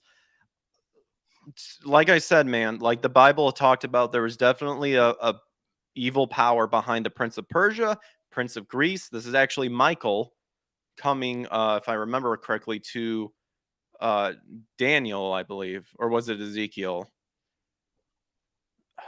Crap. Either way, fallen angels are communicating with them, so it's kind of true. You know what I mean? They are extraterrestrials. They are interdimensional beings. They're not human. They're not in the image of God. And part of their jealousy and their craziness derives from that. Yep. They're stuck here with us. They hate us because everywhere they look, they have to see the guy that kicked them out of the greatest real estate on planet Earth. I'll have to send you, Joe. I'll have to send you, Joe, a video I saw of I take it with a grain of salt, with a Catholic priest who claims to have talked with Jesus, or not Jesus. I don't know why I said that, but Lucifer. I say Jesus because in this video he's talking about how the Bible talks about Beelzebub, Lucifer, and Satan, and according to the spirit he exorcised from, the spirit told him that one of God's punishment because he was Lucifer, he became Satan, and then sometimes referred to as Beelzebub, and he claimed that part of God's punishment was to split his personality into 3 pieces, which kind of goes with kind of the Revelation times, because everything Satan does is a false recreation of what God has set upon. That's a very God move too. Yeah, you have Father, Son, and Holy Spirit. In end times, you have the Antichrist or the beast or the lawless one, the one that causes abomination, that causes desolation. You have the false prophet, and then you have Lucifer, who wants to be the God. You have the false prophet, who's kind of like has the Holy Spirit to do the things and to build up the Antichrist, who's the political leader that's going to solve the world. Let's see. We had some I'll throw this in real quick. I'm sure some of the people in the chat are familiar with Aleister Crowley. He did a ritual in the house he lived in that Jimmy Page eventually bought and other famous musicians like to attend. But when Aleister Crowley lived in this house, well, prior to him living there, he was living in Italy, and he was trying to do this particular ceremony, this ritual that would put you in contact with Satan. Like, that was the long and short of it. Like, if you want to reach Satan, you have to do this ritual. Well, this ritual, because Aleister wrote out the ritual and kept track of it, like he was very thorough. You had to basically sacrifice, do weird things with kids multiple times a day, every day for 6 months. 6 months exactly. And you have to maintain this. He tried once in Italy when he was living there. When the town started realizing kids were going missing in crazy numbers and were suspicious of the fucking rich weirdo that lived up the street, the Italian government kicked him out. They said, "We don't even care. We know it's you, dude. You're out." They kicked him out. He was booted from the country because he did have sway and power, so it was hard to just like execute him or try him, but bare minimum they could get rid of him. He went to England, had to start all over. So he starts this ritual all over. He claims he fulfilled it. He got through it. So you can imagine how awful it is to be doing that every day for 6 months straight to achieve one goal. And he claims he met Satan and he got to talk to him. And he said he drew a picture of what Satan looked like. And you can find that picture on the internet. It's a gray alien. It's a big-headed gray alien. So we have groundwork from occultists all the way back to Crowley, where Crowley says, "I met the devil." He said his name's Lamb. How ironic is that, Lamb? Well, Jesus is the deceiver, so he's gonna just make up whatever names he wants. That's interesting about the gray face, because if you really think about it, Lucifer was a cherub, and according to the Bible, a cherub has 3 faces and wings and eyes all over the place, which It's crazy that we can add up way more things than the feds can even put together for 5 minutes to try to trick That's people. the thing. They don't want to. They've got enough groundwork, though. They've got all this interesting groundwork where they could probably fool people just by twisting a little bit of it. But they're so worried about people finding out they're occultists, they won't. Crazy says, go down the Black Knight satellite rabbit hole.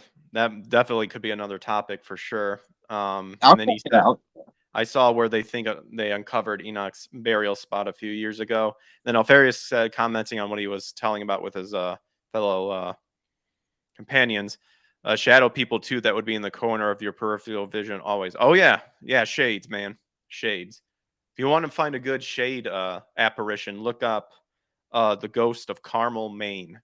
There's a guy there's a guy who owns a house that was, I think, used for a ritual, and he's captured what he would call as a shadow dude. And I think he took a picture like that was kind of outside of a window. There's tons of different video footages that he has up on his channel if you check it out. There's in one of them he shows it very quickly. I think I showed you that, Joe. Did I ever show you that one where it's a picture of the woods and you can kind of see a disgusting face into it? Do you remember? I think I showed you that like a long time ago. It's really creepy. But I'll have to check again. I can't remember right off my head. How you doing over there, Ryan? Oh, I'm doing good. Okay. Just wanted to make sure you're all right if you wanted to participate, but I know it's understandable. So just a bunch of insane stuff. Well, I got that video brought up too, and then we'll kind of go over, kind of give our last thoughts about what happened. There's only one Fed I know who thinks of what they are saying are demons. I forgot his name. He spoke to Luis Elizondo, if I pronounced that right. But here's a video. Go ahead. Here's that video that you brought up. I'll do this real quick. And I think I have this on the tab. So according to this, police body cam records UFO crash landing in Las Vegas. Residents call police saying a couple not humans, 8 to 10 feet beings with big eyes in their backyards.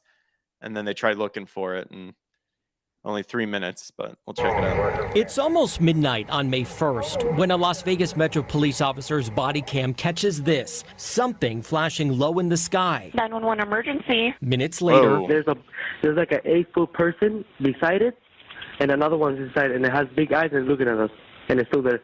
Someone calls 911 reporting 2 large figures in their backyard. No, I'm still nervous right now. The 8 News Now investigators obtaining another officer's video as he's sent to the Northwest Valley home.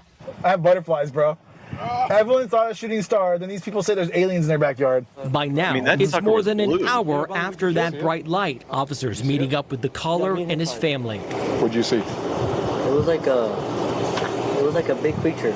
A big creature? Yeah, like around 10 feet tall. I'm not going to BS you guys. One of my partners said they saw something fall out of the sky too, so that's why I'm kind of curious. Did you see anything land in your backyard, or? They see like a big. That's what they say. They see like a big something with light. What I saw right now, I do believe in it. Police walk into the backyard to investigate, but Metro blacked out that part of the video because it's considered private property. What's clear? They're taking this call seriously.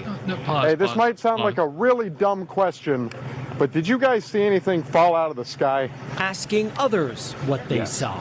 I would normally discount it as nothing. However, seeing as one of my partners said they saw it too, only reason I'm actually investigating it further. That investigation turning up no concrete answers as of Wednesday. Whatever or whoever fell into that yard, long gone within minutes. Oh, hey. If those floating balls come back, like don't call us, all right? Deal with it yourself. What's up? I ain't dealing with that. All they have the glowing ball that got caught on this is quite weird. Brian was saying as we're watching this story. I'm calling bullshit, and for one reason alone, I watch Donut Operator. I watch people get fucking shot in their backyards, and they never redact their backyards because it's private property. That's a bullshit excuse. They're just trying to make it seem spooky or more real, never, for any good reason, ever redacted someone's backyard because it's quote-unquote private property. They don't give a fuck about private property.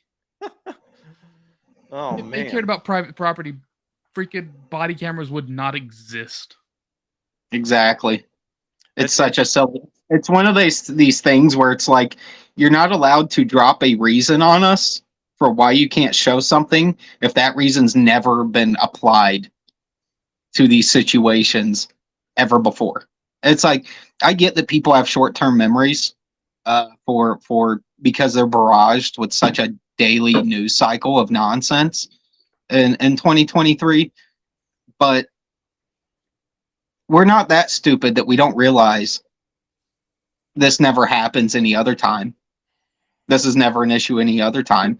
You guys will march right onto people's property and show camera footage of it, whether people gave you permission to or not. Yeah. It's permission's a non-issue. You've done it over lesser things. You've done it because you thought a guy had a gram of cocaine in his house. You had no issue ripping his house apart, a gram of killing weed his in dog. his house. Yeah, it's ridiculous. It's so silly too because the cops are acting goofy.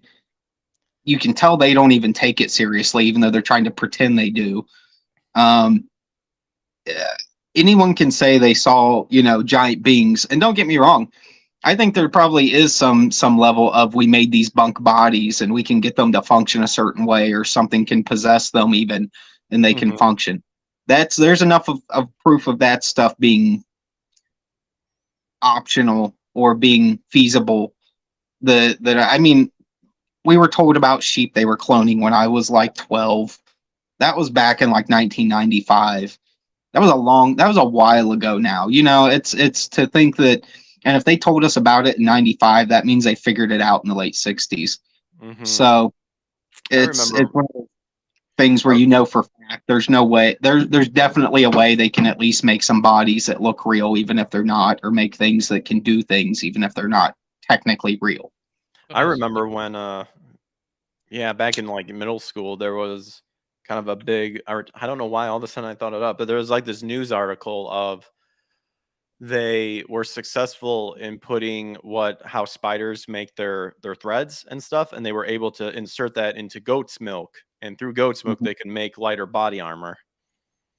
Yeah, it's super weird, dude. There's so many genetic things they can do. Like, most people don't even know this. Back in the 70s, when Monsanto first started becoming a company and developing things they did, they had this advertising campaign they did. And it's so funny. Their old saying, like, how back in the day, like, companies had to have a saying like right price, right way, or something silly like that. Monsanto would put on their print materials, we can make plants talk. That's how deep their genetic dickery was, even back in the mid 70s, that they were so boastful and so confident in what they could do to genetically change plants and seeds that they said we can make plants talk. Like, you just gotta dwell on these simple words for a minute, We talk to the plants, but they talk to us. Yes, it's pure lunacy.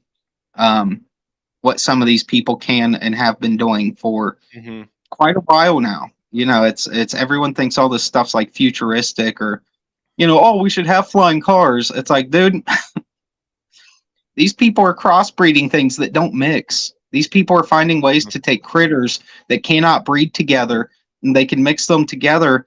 And I mean, even Monsanto, people ran genetic tests on their seeds, and they're finding all kinds of different critters, genetics in a seed. Why are there bugs and plants and animals genetics in a tomato? Yeah. There's no need for it. There's listening. It doesn't yield more product. The yields never come out bigger. In fact, the yields are about equal to if you don't fuck with the seeds at all. It's the excuses they use and the excuses these people make up for the weird things they're involved in are always lies. I was listening to Chuck Missler, and he talked about that, where they were finding stuff where they were experimenting on rats, and they kind of found the DNA to increase a portion that makes the rats bigger, and all this crossbreeding and stuff like that, which is very interesting because Chuck pointed out on there that if you actually look at Leviticus, I believe it's Leviticus, one of the Leviticus things, that obviously you're not. It says a woman shouldn't be sleeping with animals, so no bestiality and stuff. But what's very interesting is it says that you're supposed to kill the woman and kill the animal if that were to take place, because it's suggesting that like that's not supposed to mix together. Like you should not be crossbreeding that stuff, and that brings up the whole thing of like, do we use can we use animals to people who like lost limbs and stuff to regrow and stuff like that. And well, even in Genesis, it says that the part of the reason for the flood, outside of just the extreme degeneracy and evil on the planet at the time, was that I forget the exact verbiage, but I feel like the Bible called it the seed. It said the very seed of the being of plants, animals, and humans had been tampered with by these fallen angels. And we all know that it's our most obvious example that we know of is giants. They bred with, they did something unnatural and created something out of it. So in my opinion, at least, they were tampering with animal genetics, they were tampering with plant genetics, and they were tampering with people's genetics. And somehow these fallen knew how to, even though they weren't fallen yet, eventual fallen, they knew how to breed with animals. In fact, I know it sounds crazy, but I truly believe like in biblical times, you could have seen a half animal, half human-esque looking creature. You could have came across the centaur. You could have came across the minotaur. Well, it's proven because just look at the angels. Look at the angels. They have the head of an ox, head of a human, head of a lion.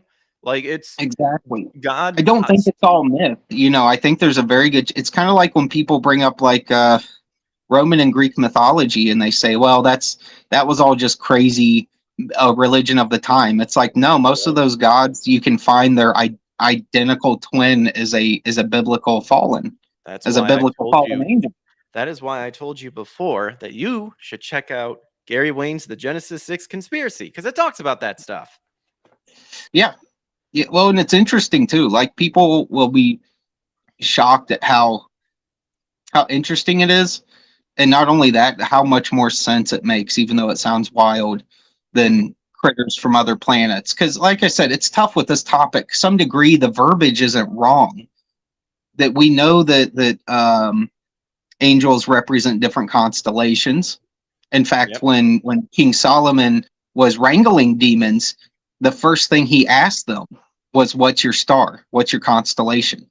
And they would have to tell him the region and the universe in which they worked and where they were located, because they're not all just sitting in heaven. They're spread out all over the place. And a lot of them make mention to Saturn, as if that's kind of like a special place that a lot of them are stuck in. I don't know if it's hell, but and you have the giant, pentagon-shaped storm formations over top of Saturn, which I know you can create that stuff scientifically as well. Science is just an explanation of magic. Yeah, so for anybody that's new here, what we're talking about, what Joe was getting at in Genesis, that would be called that's Genesis 6, and I have it here. I use the English Standard Version, and that's pretty much the thing is when we're talking about Nephilim or hybrids, some translations will translate it as giants, but it says when man began to multiply, this is 1 through 4. When man began to multiply on the face of the land, and daughters were born unto them. So it's saying, okay, people expanded, women were being made, stuff like that. The sons of God, that is a big thing. The sons of God translated in Hebrew is Banaha Elohim. Elohim is a word that means God. And so you have something called the sons of God. And if you to kind of summarize it fairly quickly, if you kind of do your research, every time in the Old Testament, whenever it mentions this phrase, sons of God, Banaha Elohim, it's talking about angels. You're going to hear a theory called the Sethite and Cainite theory. I've heard enough to not believe that theory because I don't see it being biblically held. There's no really scripture that can really explain to it, but that's a whole nother thing. But pretty much Genesis 4 says, I'll skip to verse 4, the Nephilim were on the earth in those days and also afterwards, when the sons of God came into the daughters of man. They bore children to them. They were the mighty men who were of old, the men of renown. Now, so in the ESV version, it says Nephilim. If you look up the strong coordinates, it also points to Nephilim. And Nephilim means, it does mean giant, and they were tall people. But it also means earthborn. Nephal means to fall, and it means violent. So what Joe was saying at when the whole flood thing happens, and if you read other cultures and stuff, there's tons of myths that talk about giants taking it. Even Native Americans would talk about, they would refer to them as the star people, to be wary of these star people thing. And then the whole like holding up the hand and stuff, that kind of comes from them looking at your fingers. Because if you look at cave paintings and stuff, they'll talk about these people and they have 6 fingers. Yeah, giants are notorious for their 6 fingers, 6 toes, double rows of teeth, you know, things like that that are identifiers. You can actually, once again, I can't recall the exact scripture, but it was during David's first run as a captain when he was the general of, you know, Israel's army. And he went on the, God instructed him to go on the warpath. And all the cities that God had him go after, all were named after the giants that ran them. And you can tell because the cities' names will end in like Ahim or Rahim or something along the lines of Nephilim. Like they're a play on that word. Yeah. So you know which cities were being kind of ran by giants if you've never looked at the extra biblical text and you're just exclusively in King James. Go ahead. No. You said David. Do you mean Joshua? Because I believe Joshua was called. Joshua probably was, but this is specific to David. Specific to David. Yeah, because I know Joshua was called to like wipe all them out because he was the one where the spies came back and they said, yeah, we were like grasshoppers to them. They were freaking huge. We should not mess with them. And Joshua was the only one that's like, yeah, we got the Lord. Let's go and murk them. Yeah, let's go decimate these fools. But yeah, this was after the fact, you know, after all the promised land stuff. But David went on the warpath, and you'll notice that God had different instructions for different cities. Some he said you got to wipe out everyone. Everyone's been corrupted, whether it's woman, child, whatever. Every person in this city has to die. Some he said just the men. Some you know, it was different from place to place, and David followed that to a T. But what you'll realize is that these things had taken over just huge swaths of land even after the flood, and David had to literally go in there and just lop heads, and it was a very successful campaign because he just went head first right into it. And they were annihilating people for a very long time in these places, and a lot of times people construe that as God's genocidal maniac, and it's like, no, these places were literally filled with these disgusting creatures. And there's even, I don't know how much I buy into it. It's more of like an interesting read, but it was found with the Dead Sea Scrolls. Like it was all found in the same area. It was just really depleted, kind of like the Book of Enoch was, you know, in rough shape. They got something out of it, but it was pretty beat up. There was one called the Book of Giants. Fragments. Yeah.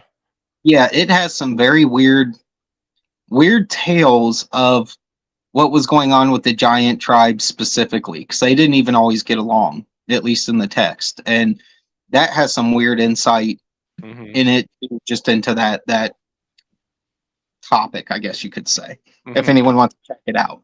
So yeah, that's fun stuff. Like I said, for people who have seen the show, I've had Gary Wayne on. He's the author of this book. Really knowledgeable dude. Like, yeah, very smart guy. He's gone and like looked at all of the cultures and stuff like that. And if you are one of Christian faith, stand on the scripture, believe it, that what God has communicated through the Holy Bible is true. And if you stand on that foundation, you'll be amazed on how much eerily it can connect back, and how much, and that's kind of something that I talk about as well, is how much of the supernatural element, because a lot of the churches nowadays downplay the supernatural element of why God has done all this stuff. Yeah. And why Jesus had to come and stuff like that. Of course, it was for mankind's salvation, but when they're talking about the spiritual warfare that's taken behind the scenes that we can't see, this is why. Yeah. Sort Well, of it's thing. the thing is, it's still Jesus.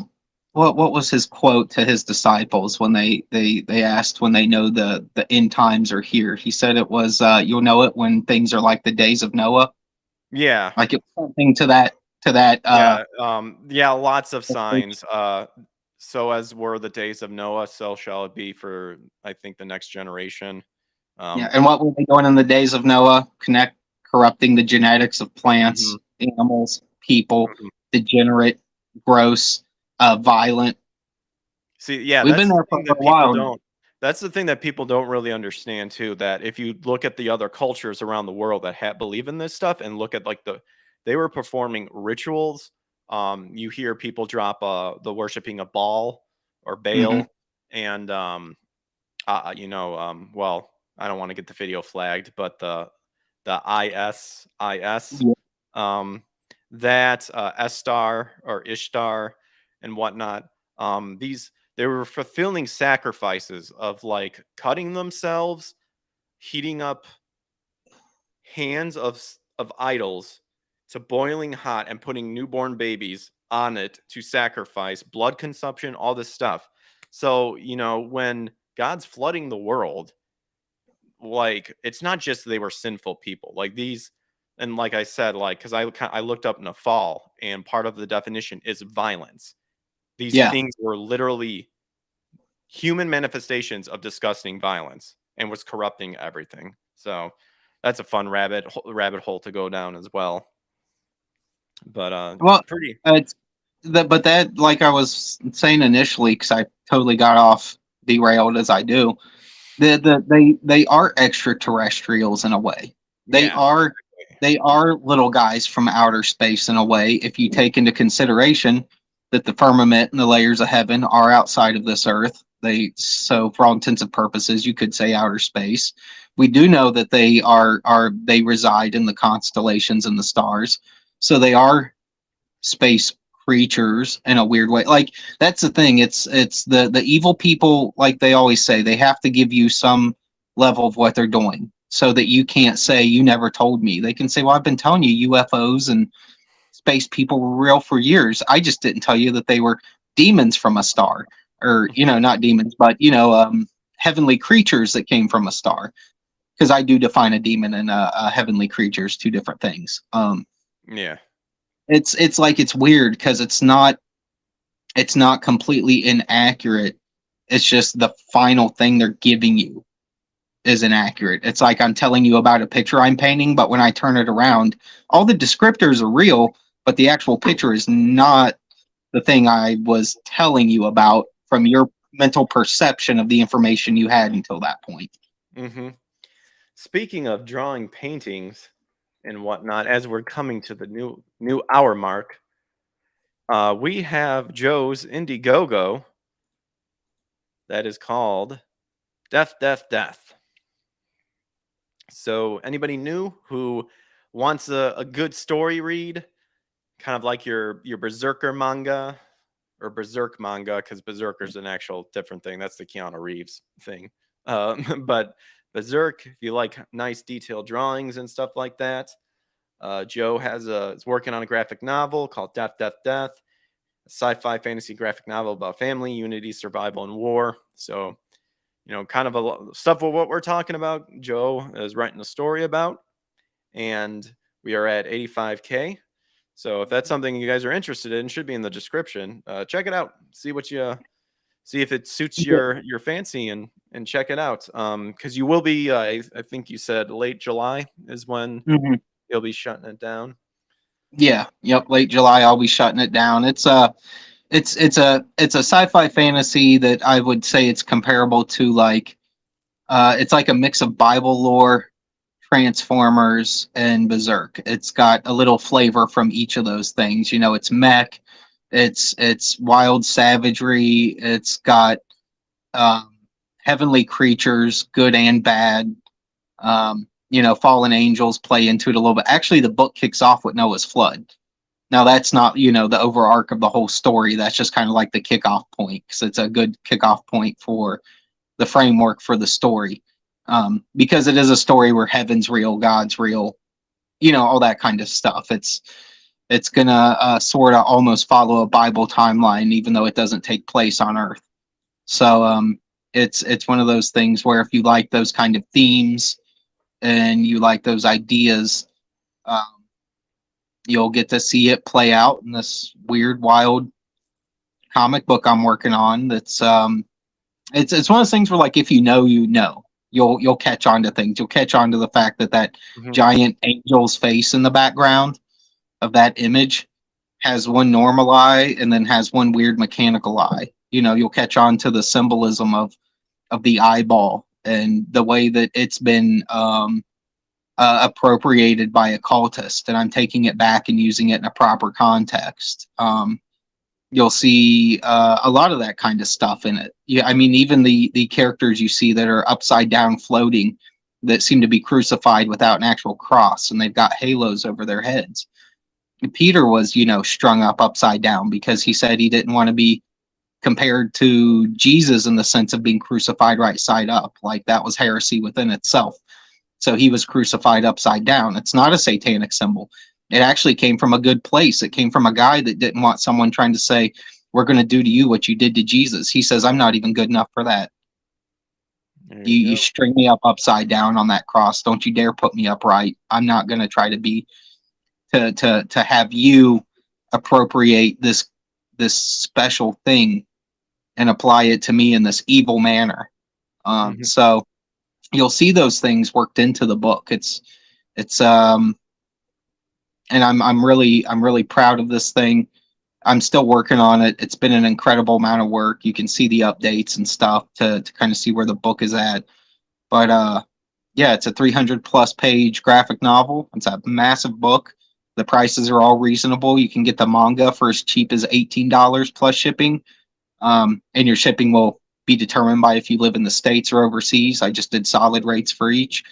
Or you can go as high as the like the color version that's more in an American format. It's like a 7x10 graphic novel. They're all hardback except for the manga. The manga is a softback. It's a typical manga, 5x7.5 size, and it's something that I think people will be able to appreciate, especially in these dark times where we're being presented with a lot of things where we don't necessarily know what the next day is going to always bring. We don't know what kind of struggle we are going to have to go through, what kind of levels we may have to go through to protect our children going forward. There is obviously a clear attack from a cultist through human beings that are mentally and spiritually depraved to try to access our children, because there's nothing that they love more than hurting the most defenseless, sweet little things that can exist, so it's if you like science fiction and you like a story that revolves around these kind of themes, give it a look-see. And if you have any questions, just drop it in the discussion section, or there's a contact on there. You can shoot me a message. There you go. Yeah, Sarah says, totally. I also think that demons sometimes manifest as typical grays as well as fallen angels. I'm sure they work together sometimes for deception. I agree. I'm a little curious about demons, because every time a demon pops up in the New Testament, it's always like an unclean spirit that needs to inhabit something. So part of me thinks demons a fallen could. Yeah, a demon maybe not, but a fallen angel definitely could. Yeah, being able to change. I mean, we know that from Lot's story, that an angel could come down and appear to be totally human. So it's not out of the realm of possibility. At all. Yeah, I just think there's like, based on that stuff, you have angels, which are really just fallen, because they're just angels. You have your good angels, your bad angels, and then if you kind of want to dive in a little bit deeper when it comes to demons, the research has kind of shown to be that the demons are spirits from the dead Nephilim, whether it was from the flood or Joshua or David just hacking them and slashing them. Because like the verse I just read, not only were they post-flood, they were, or pre-flood, they were post-flood as well. Well, here's an interesting thing too, a little factoid that relates back to death as well, is when Solomon was wrangling demons and putting them to, basically controlling them under the context that God was allowing it. You know, he trusted Solomon with that power temporarily. When he would ask them about who they were, the ones that were disembodied Nephilim spirit told him they were disembodied Nephilim spirit. They said, I used to be, you know, this giant prior to the flood and I was killed. You know, they had no qualms about telling him it. And here's where it comes full circle, is you will never find an instance of a female angel in the Bible. I'm not saying it's not possible. I'm just saying it doesn't exist. But you will find demons that he wrangled that were disembodied spirits of Nephilim that are female. Yeah. You know what I'm saying? So Yeah, that's the thing too. And I was a little concerned when I was working on Death because I was too far along before that realization hit me that there was a clear difference and that one you can actually find females and the other you can't find any. Is the giant angel in that image that's on screen is a female angel. And I even questioned whether I should use a female angel. But she's also not really an angel. She's a heavenly being. Like an angel is kind of like a specific type. We use it as a general term, which is fine because it's just easier for the masses to understand. But technically, angels are their own little class. And there's just different levels and types of heavenly creatures that we all use under that banner. So I wasn't even 100% sure about, you know, should I use this heavenly creature I've invented? And the only reason I used her was because I had a whack dream one night and thought the design I saw in my dream was so wild and cool. I had to jot it down and use it in something. There you go. Hey, that's a little red flaggy in itself, though. I'm just now having weird occurrence, weird thoughts crossing through my mind. We're like, uh-oh. Yeah. What was I going to say? Yeah, if people want to check out my best friend Eric Rollon, Angel Legend, he's had Gary Wayne on as guest too, and I think in one of his past live streams, through Gary's research, he talks about the different hierarchies of angels, because like what Joe was saying, you have your angels, which is translated to as, at least in the New Testament, messengers. So Gabriel, those sort of thing. Then you had your archangels, who's like Michael, for example. And then it's kind of hard to find, but you'll find the ones in Ezekiel where there's it's described as having of a wheel inside of a wheel with eyes all over it, and inside of the wheel is kind of like an essence type being and something. And you have those, and then you have your seraphim, cherubim. I think I'm missing one. Satan is. This is another thing too. Satan is the most powerful being that God has ever created. That is why Satan wanted to be on the same shelving unit as God. Another thing to kind of point out on how the Bible, one of those hidden things that kind of demonstrates on how it was God breathed through people, the way the Bible is written, is because when it talks about how where Satan had the I wills, I will be like the Most High, I will be this. Satan, that shows that Satan acknowledges that he knows that he's created. He knows he's a created being. He just wanted to be on the same shelving unit as God. If this was truly humanly inspired, just humanly inspired, we would be arrogant enough to say that this creature named Lucifer wanted to be higher than God. Lucifer isn't stupid. Well, yeah, and you know, because you do have these breakdowns of angel types. I just pulled out my notes actually on it because it's such a big part of Death that I have a whole huge section in my notebook where I broke it all down for myself to remember. Because I'm going to do a breakdown of Death. It's just going to be in like the index section where you have examples of what they look like and what their character traits are. And Satan was a first choir angel. He was a what was it? A cherubim? He was a cherubim. He was known as the light bringer, if I remember correctly. Cherubims are first choir angels, and what that implies is they are the angel, the heavenly beings closest to God, that have the most like face-to-face interaction. And there's three groups in that. You have your Sephrom, your cherubim, and what was the other one? There was one other though. I've got a lot of writing here. Is that the ones that face God? It's the throne. The thrones are the other ones. Yeah, so, there's the thrones because there's beings in there that are constantly flying around God's throne and are just their job is literally to keep praising the Lord. yeah, that's what they do. They hide their faces because it says their glow is so bright. You know that it would. They have literally. There's like a special level of light and fire that you only find descriptions of in heaven, where it's so intense. It's like you can tell who got more of God in their creation and who got less of God's like physical characteristics. I was talking with Gary about that because if you really think about it, if there's really these fallen angels that like are cherubim or something like that, and they're talking to people to like corrupt them and share them technology and in exchange for worship and blood consumption and all that stuff. Yeah, they're gonna have to masquerade themselves from their other faces and stuff like that because every time you see an angel appear in the Bible, I think as they truly are, people are terrified to death. You always see it, and even like Gabriel coming up and talking to Mary, she was terrified too. The shepherds were terrified when they saw it in the thing. But sorry for cutting you off. Oh, you're fine. You're fine. It's just all very interesting to me, and I love this stuff. I also like that archangels are like if you look at enough archangels and you look at their other side purposes or other things they did or like titles they held, archangels are almost like a special forces unit. They're like handpicked heavenly creatures from each level in each type of other heavenly creatures. So it's one of the rare cases where you could have like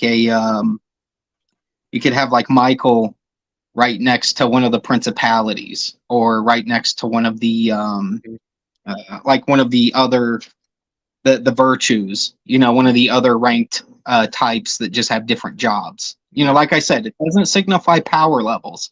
They're almost all equally as powerful, some more than others, but they are spread out by what their job is. That's how they're set up. That's how the hierarchy works. Yeah, I believe Michael told Ezekiel, he was like, sorry, I was delayed for like a couple days before I could finally get to you, because he was like straight up fighting like spiritual beings and stuff like that. Some people may not recall that actually in the Bible, Michael doesn't even dare to rebuke Satan. He says, the Lord rebuke you.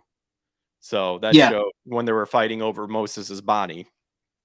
I believe that was in I think that was in Jude, because in Jude it even talks about how the angels left their proper dwelling, their proper estate. So that meant they shed their stuff. That's one of the verses that kind of points to the angel. What I consider what actually happened with the flood is both Peter and Jude talk about the angel rebellion, and they talk about it nonchalantly, like, you guys know this, so like I'm just bringing it up. And if you look into and a lot of like Jewish rabbis and stuff like that, well documented books and stuff talk about the angel. They'll call it theory. I personally think it's true. I reject the Seth and Cainite theory because it doesn't make any sense. For sure. I 100% think it's true. I don't think there's any other option in the matter. Yep. Even if you're a rational person that doesn't believe that stuff, you can't have all the information laid out in front of you and deny it. It's just not possible. And as we're kind of closing down here, I do also want to state as well, as someone who kind of wants to try to be like a Berean. It's called the Berean Challenge, Acts 17:11. In the end, don't take what I say and don't take what Joe says. And even the Bible talks, even with if you go to church and you hear a preacher and stuff, just check the scripture, because the scripture will tell itself. So yeah, I always try to get it.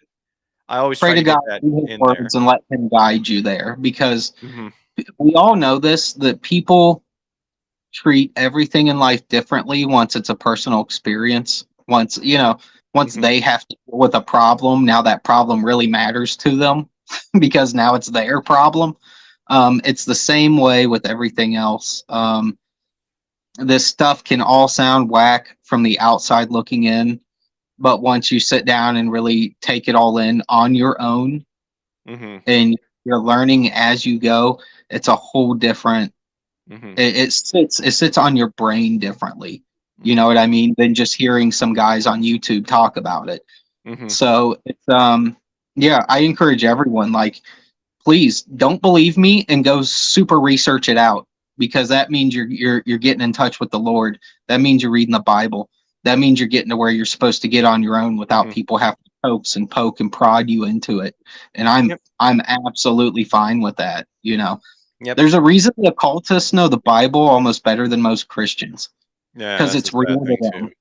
It is real to them, and they have researched it, and they do know every word of it inside out. That's the other thing too, is the unclean spirits, demons, Lucifer. They know the Bible too. These creatures know endless amount of stuff. They've been alive since creation. Like, they have knowledge we can't even comprehend. I mean, even Enoch wrote about how they brought their knowledge to Earth, and that's what started setting off so many issues with humans. They taught them how to fuse minerals from the ground into metal, taught them how to apply makeup to be more attractive, taught them how to use all these things, like how to grind things to make makeup for yourself, like all this stuff, the making of jewelry. And I'm not saying jewelry and makeup are evil by any means. I'm just saying they gave people the knowledge of how to make that beauty be perverted, instead of using that beauty to show you how beautiful God can make things. Because God made those stones. God made those plants. They grinded up to make lipstick and to make their cheeks rosy. God created those minerals in the ground that they made swords from. Yep, they just gonna get at too. Like, that's another thing, and that's kind of why with me, with talking about like trying to tackling the entertainment industry and stuff like that, everything has a good thing to it, and it can get perverted, exactly what Joe was saying. So everything good comes from God, and in the beginning everything was good because he declared it good, and then all that stuff. Well, I think we'll go ahead and wrap it up, unless you wanted to add anything else, Joe. Wanted to I'm just trying to think real quick on the alien thing, if there was anything else that I wanted to tie into them. I have some, like, if people want to, again, after talking with Gary a lot, his research is good, and of course Gary is also someone who, it's like, don't believe what I said. This is just the stuff I found out. You know, do your research, look in the Bible. I'm personally one where I'm getting more of the fact of, I want to hear what other cultures have to say about stuff, and some of the stuff like you were mentioning, like the Book of Enoch and the giants and stuff.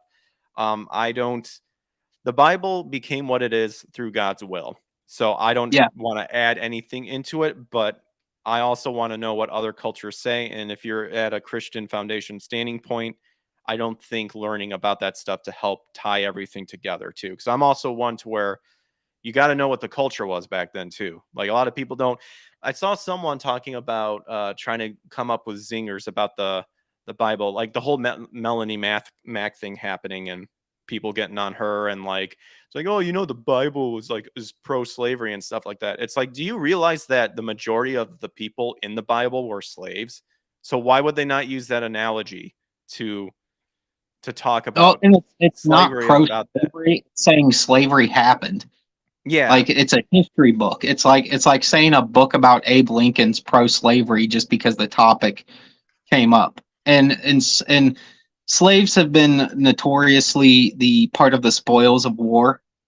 And when you are being judged by God, and you are mixed up in a society that is awful, and he sends his people in to burn your city to the ground and to chop the heads off of your males, guess what? He's going to let your women and children be slaves to those people.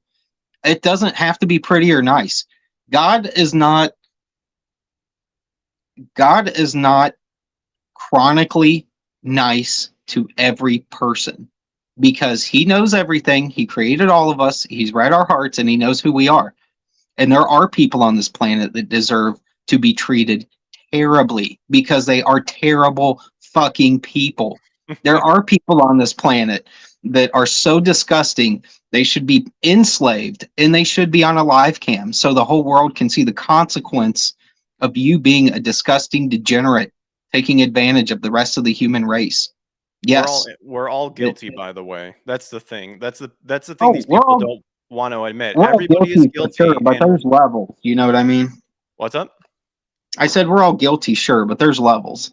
Mhm. There's unacceptable levels of Well, one sin. of the things, like with the whole Melanie Mack thing, with the fire being like that one church that got burnt by an act of God, and she pointed out the fact, the irony of like it was a church that literally just got done celebrating Pride Month, and everyone got on her. It's like you're saying innocent people, like you're cool with innocent people possibly being hurt and stuff. It's like, well, We're first not and innocent foremost, people.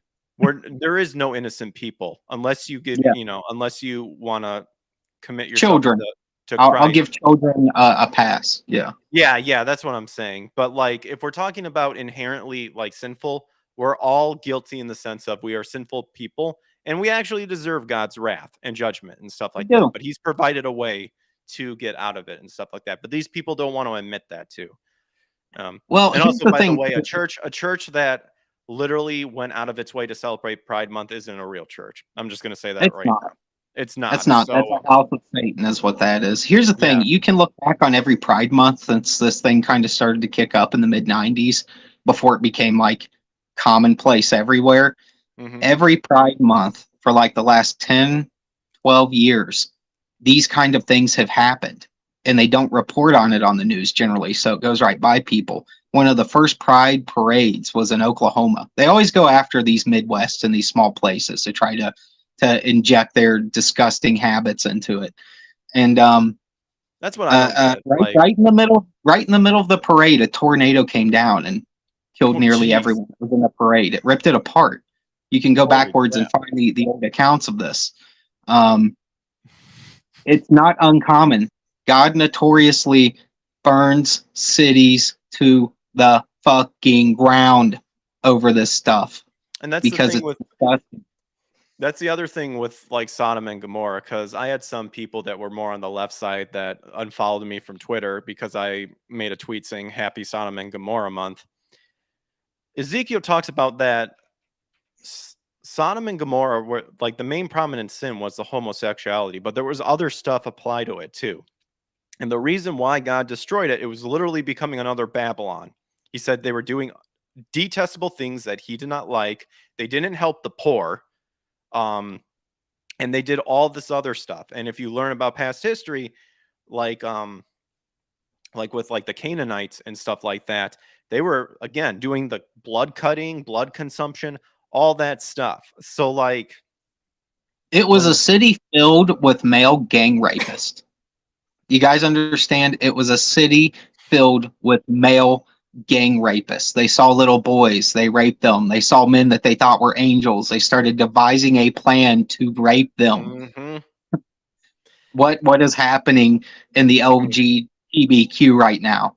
Any way to mutilate a child, any way to sexualize a child. Yes, God is going to burn your buildings to the fucking ground, and I hope He does it more and more and more, because it is detestable and disgusting.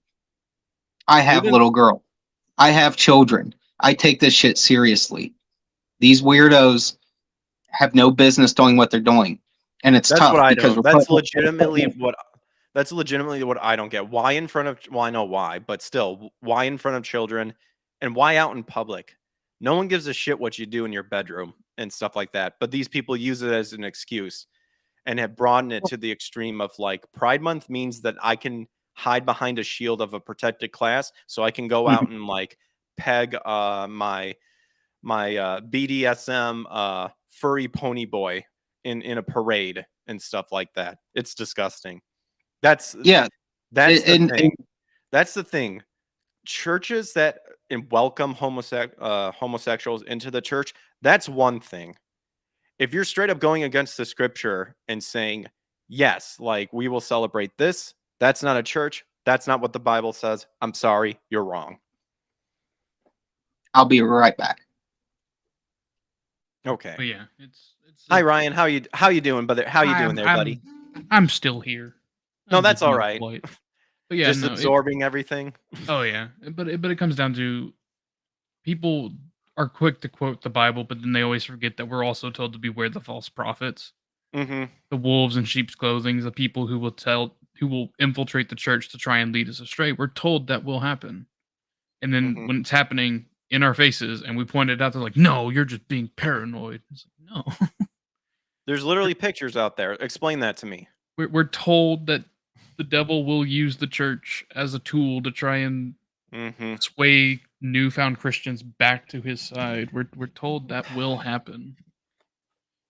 And that's one of the things that, unfortunately, a lot of new Christians or Christians in general that kind of get into that debate sort of thing is they don't know their Bible enough. And I'm not saying I know the Bible really well either. I'm constantly trying to learn that better and better. But the more you learn the scripture, the more you can combat this sort of stuff. Because the Bible, I'm one of the believers that the Bible doesn't contradict itself. If you find a contradiction, that's God trying to tell you something. And you should go and search and find the answer. Because the Bible will usually answer it for you. And that's God trying to communicate with you. Yeah. But and they always try and sit here and be like, oh, you have to love the sinner, hate the sin. It's like, yes, that's exactly why we tell them. Like, that's another.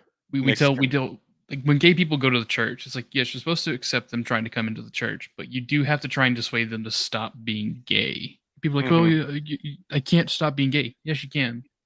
Like, as weird and as homophobic as I may sound, you're just not trying hard enough. You're letting sin rule your life. There is no gay gene. You were not born gay. You live a lifestyle that is gay. You can stop doing it. You're just not wanting to. I'm gonna have to boot you, Ryan. I don't allow bigots on my show. On that note, real quick, I encourage everyone to, outside of just your Bible research, go look into the psychological research pre all this Looney Tune era of pedophiles and gays, and what you'll find out is there's 100% rate of child molestation, mostly by the same sex. 100%.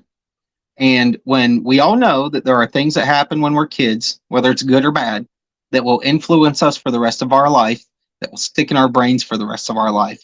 And if you sexualize a child in such a disgusting, painful manner, it traumatizes them, it cracks their brain, and it screws them permanently.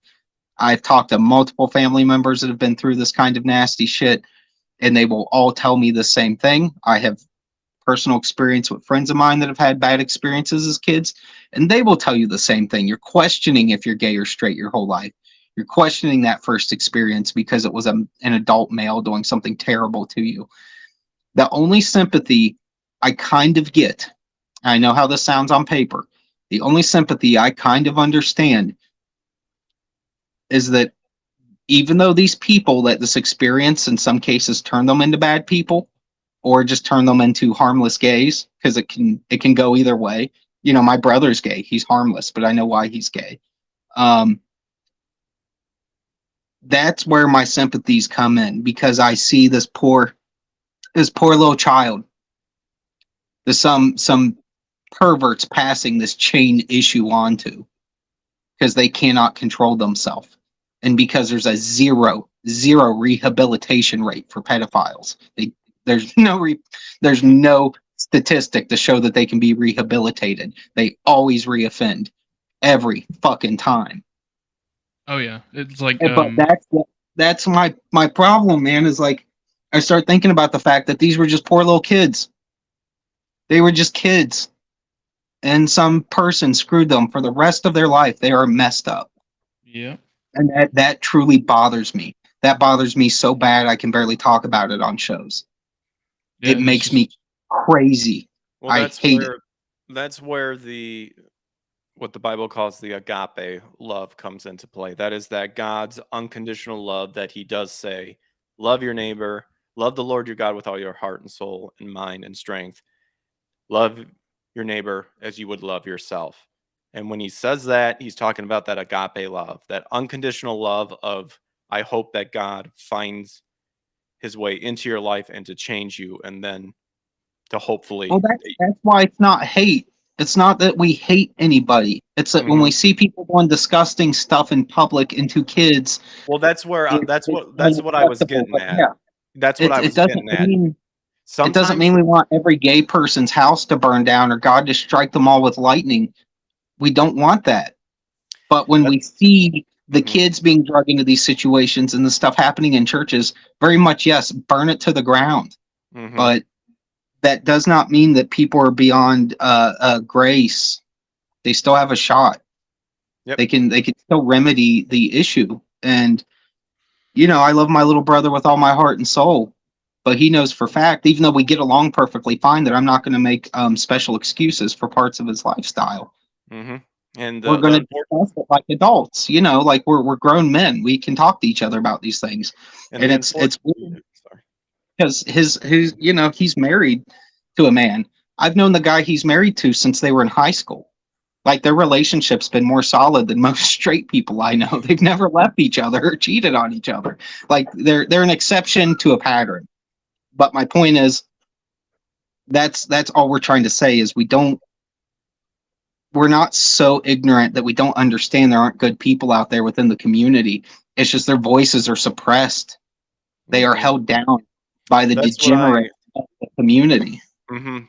I've kind of been looking at it to where a lot of the people that you're hearing that hide behind that and say we know we want rights and stuff like that, they're activists. They do not care about what they're preaching. When there's actual people who are gay or are trans or are this that just want to be left alone.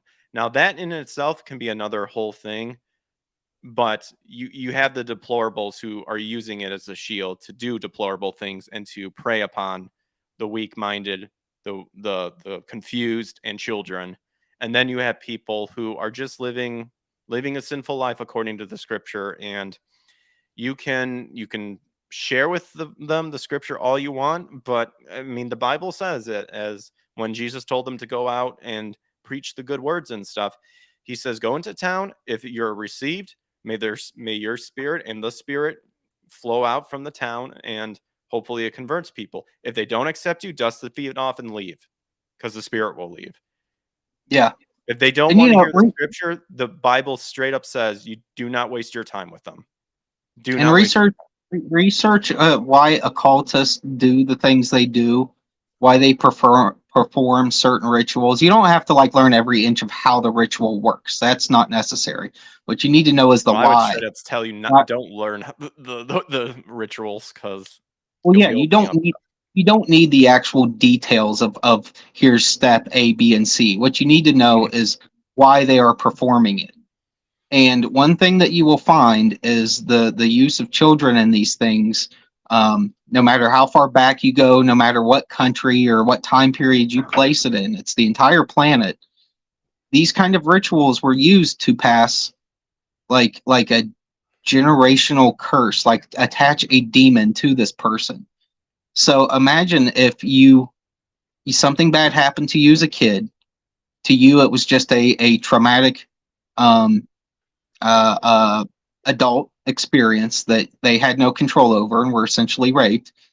That's also how they pass demons into these people, to where some repeat that pattern. That's why you can have people that have been molested and they can grow up to be a relatively normal adult. You know, they can get over it and past it. And then you have people that just repeat the behavior. Like, I truly believe they were ritualized in that act. They had the pervert spiritual creature passed to them. So now they've got an even bigger uphill battle, because not only do they have a traumatic experience that permanently scarred their brain that they're going to have to deal with the rest of their life, now they've got this evil thing that they may not even realize how strong it is, that's always there trying to get them to recreate that act again and recreate that ritual again against the things that they see God's face in. You know, that's all I mean. I'm not saying participate. I'm saying know your enemy. And the better you know your enemy, the better you can react to them. And the occultists are very much our enemy, because the principalities that work through them. Yeah. Because that's the ultimate problem. The true enemy, we can't really see unless it presents itself. We can't really fight invisible spiritual things in the air with our hands and our fist. You gotta find other ways, you know. Yeah, I've got Gary's book open, and he talks about aliens and called the Greys. You got the Shetlanders. Um, apparently, like there's some beings called fairies that kidnap children that were known as gray neighbors by the Shetlanders, and then these were like described as being small gray goblin and troll-like creatures and stuff like that. And then I'm just trying to look through real quick. Like there's accounts from in northern Wales where a man said that there was he saw like a brilliant meteor-like vehicle that flew and was followed by a ring of fire, small fairy-like beings that danced to music, all about being surrounded by bright lights and stuff like that. But yeah, like I said, yeah, this is further on the book that I had. I should have highlighted some stuff, but yeah, like all of the alien stuff, like you can find mythologies and stuff from all over the world. Like I said, North Wales, of course, you got your World War II, you know, and the Nazis and the New Man Project and all that. They're out there. They are out there, but I think it's all them fallen angels and them Nephilim. Well, it is because you eventually can track the movement and the places and where they turn up, and you can track the times, and you can literally create a map that shows you the order of things, and it goes in a perfect order. It's not like it's these little bloops and nodes all over the place that don't time out and don't match up. The Native Americans started talking about giants. Almost you can time it up with when David was on his rampage, slaughtering all these giant cities. It said that the giants feared him so much that a group of red-haired, extremely large giants, 6 fingers, 6 toes, double rows of teeth, fled across the sea and resettled in a valley. Guess where there's a valley where you just happen to find tons and tons of giant skeletons up until the early 1900s. And even today, we still come across them. The Ohio Valley. Where do all the legends of giants come from in this area? It comes from Native Americans that showed that these things showed up at some point in their valley and settled there because it reminded them of where they came from.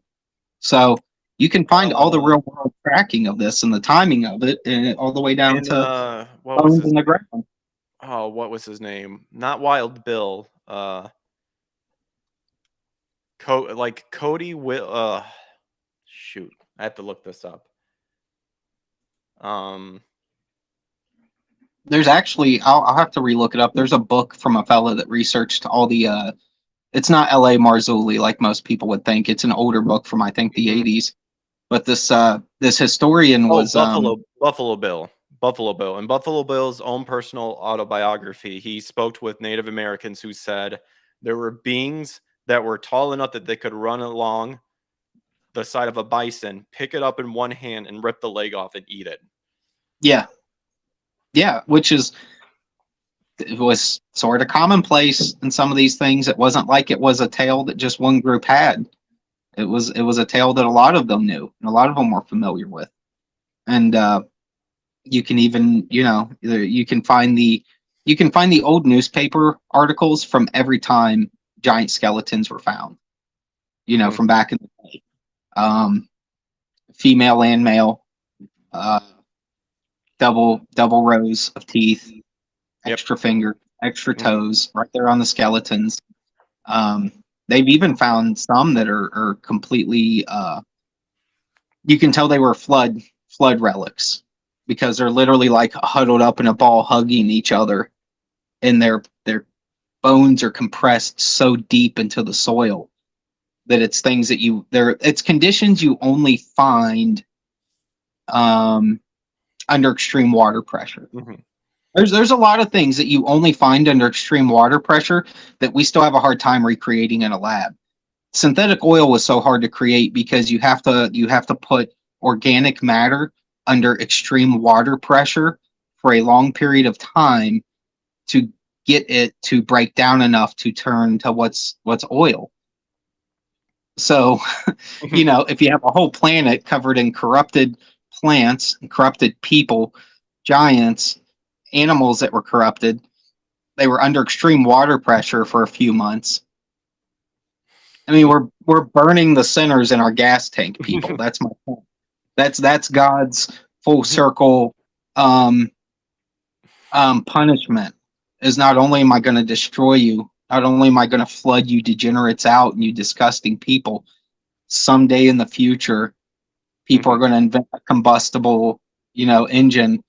Yep. And they're going to use your leftovers to fuel it.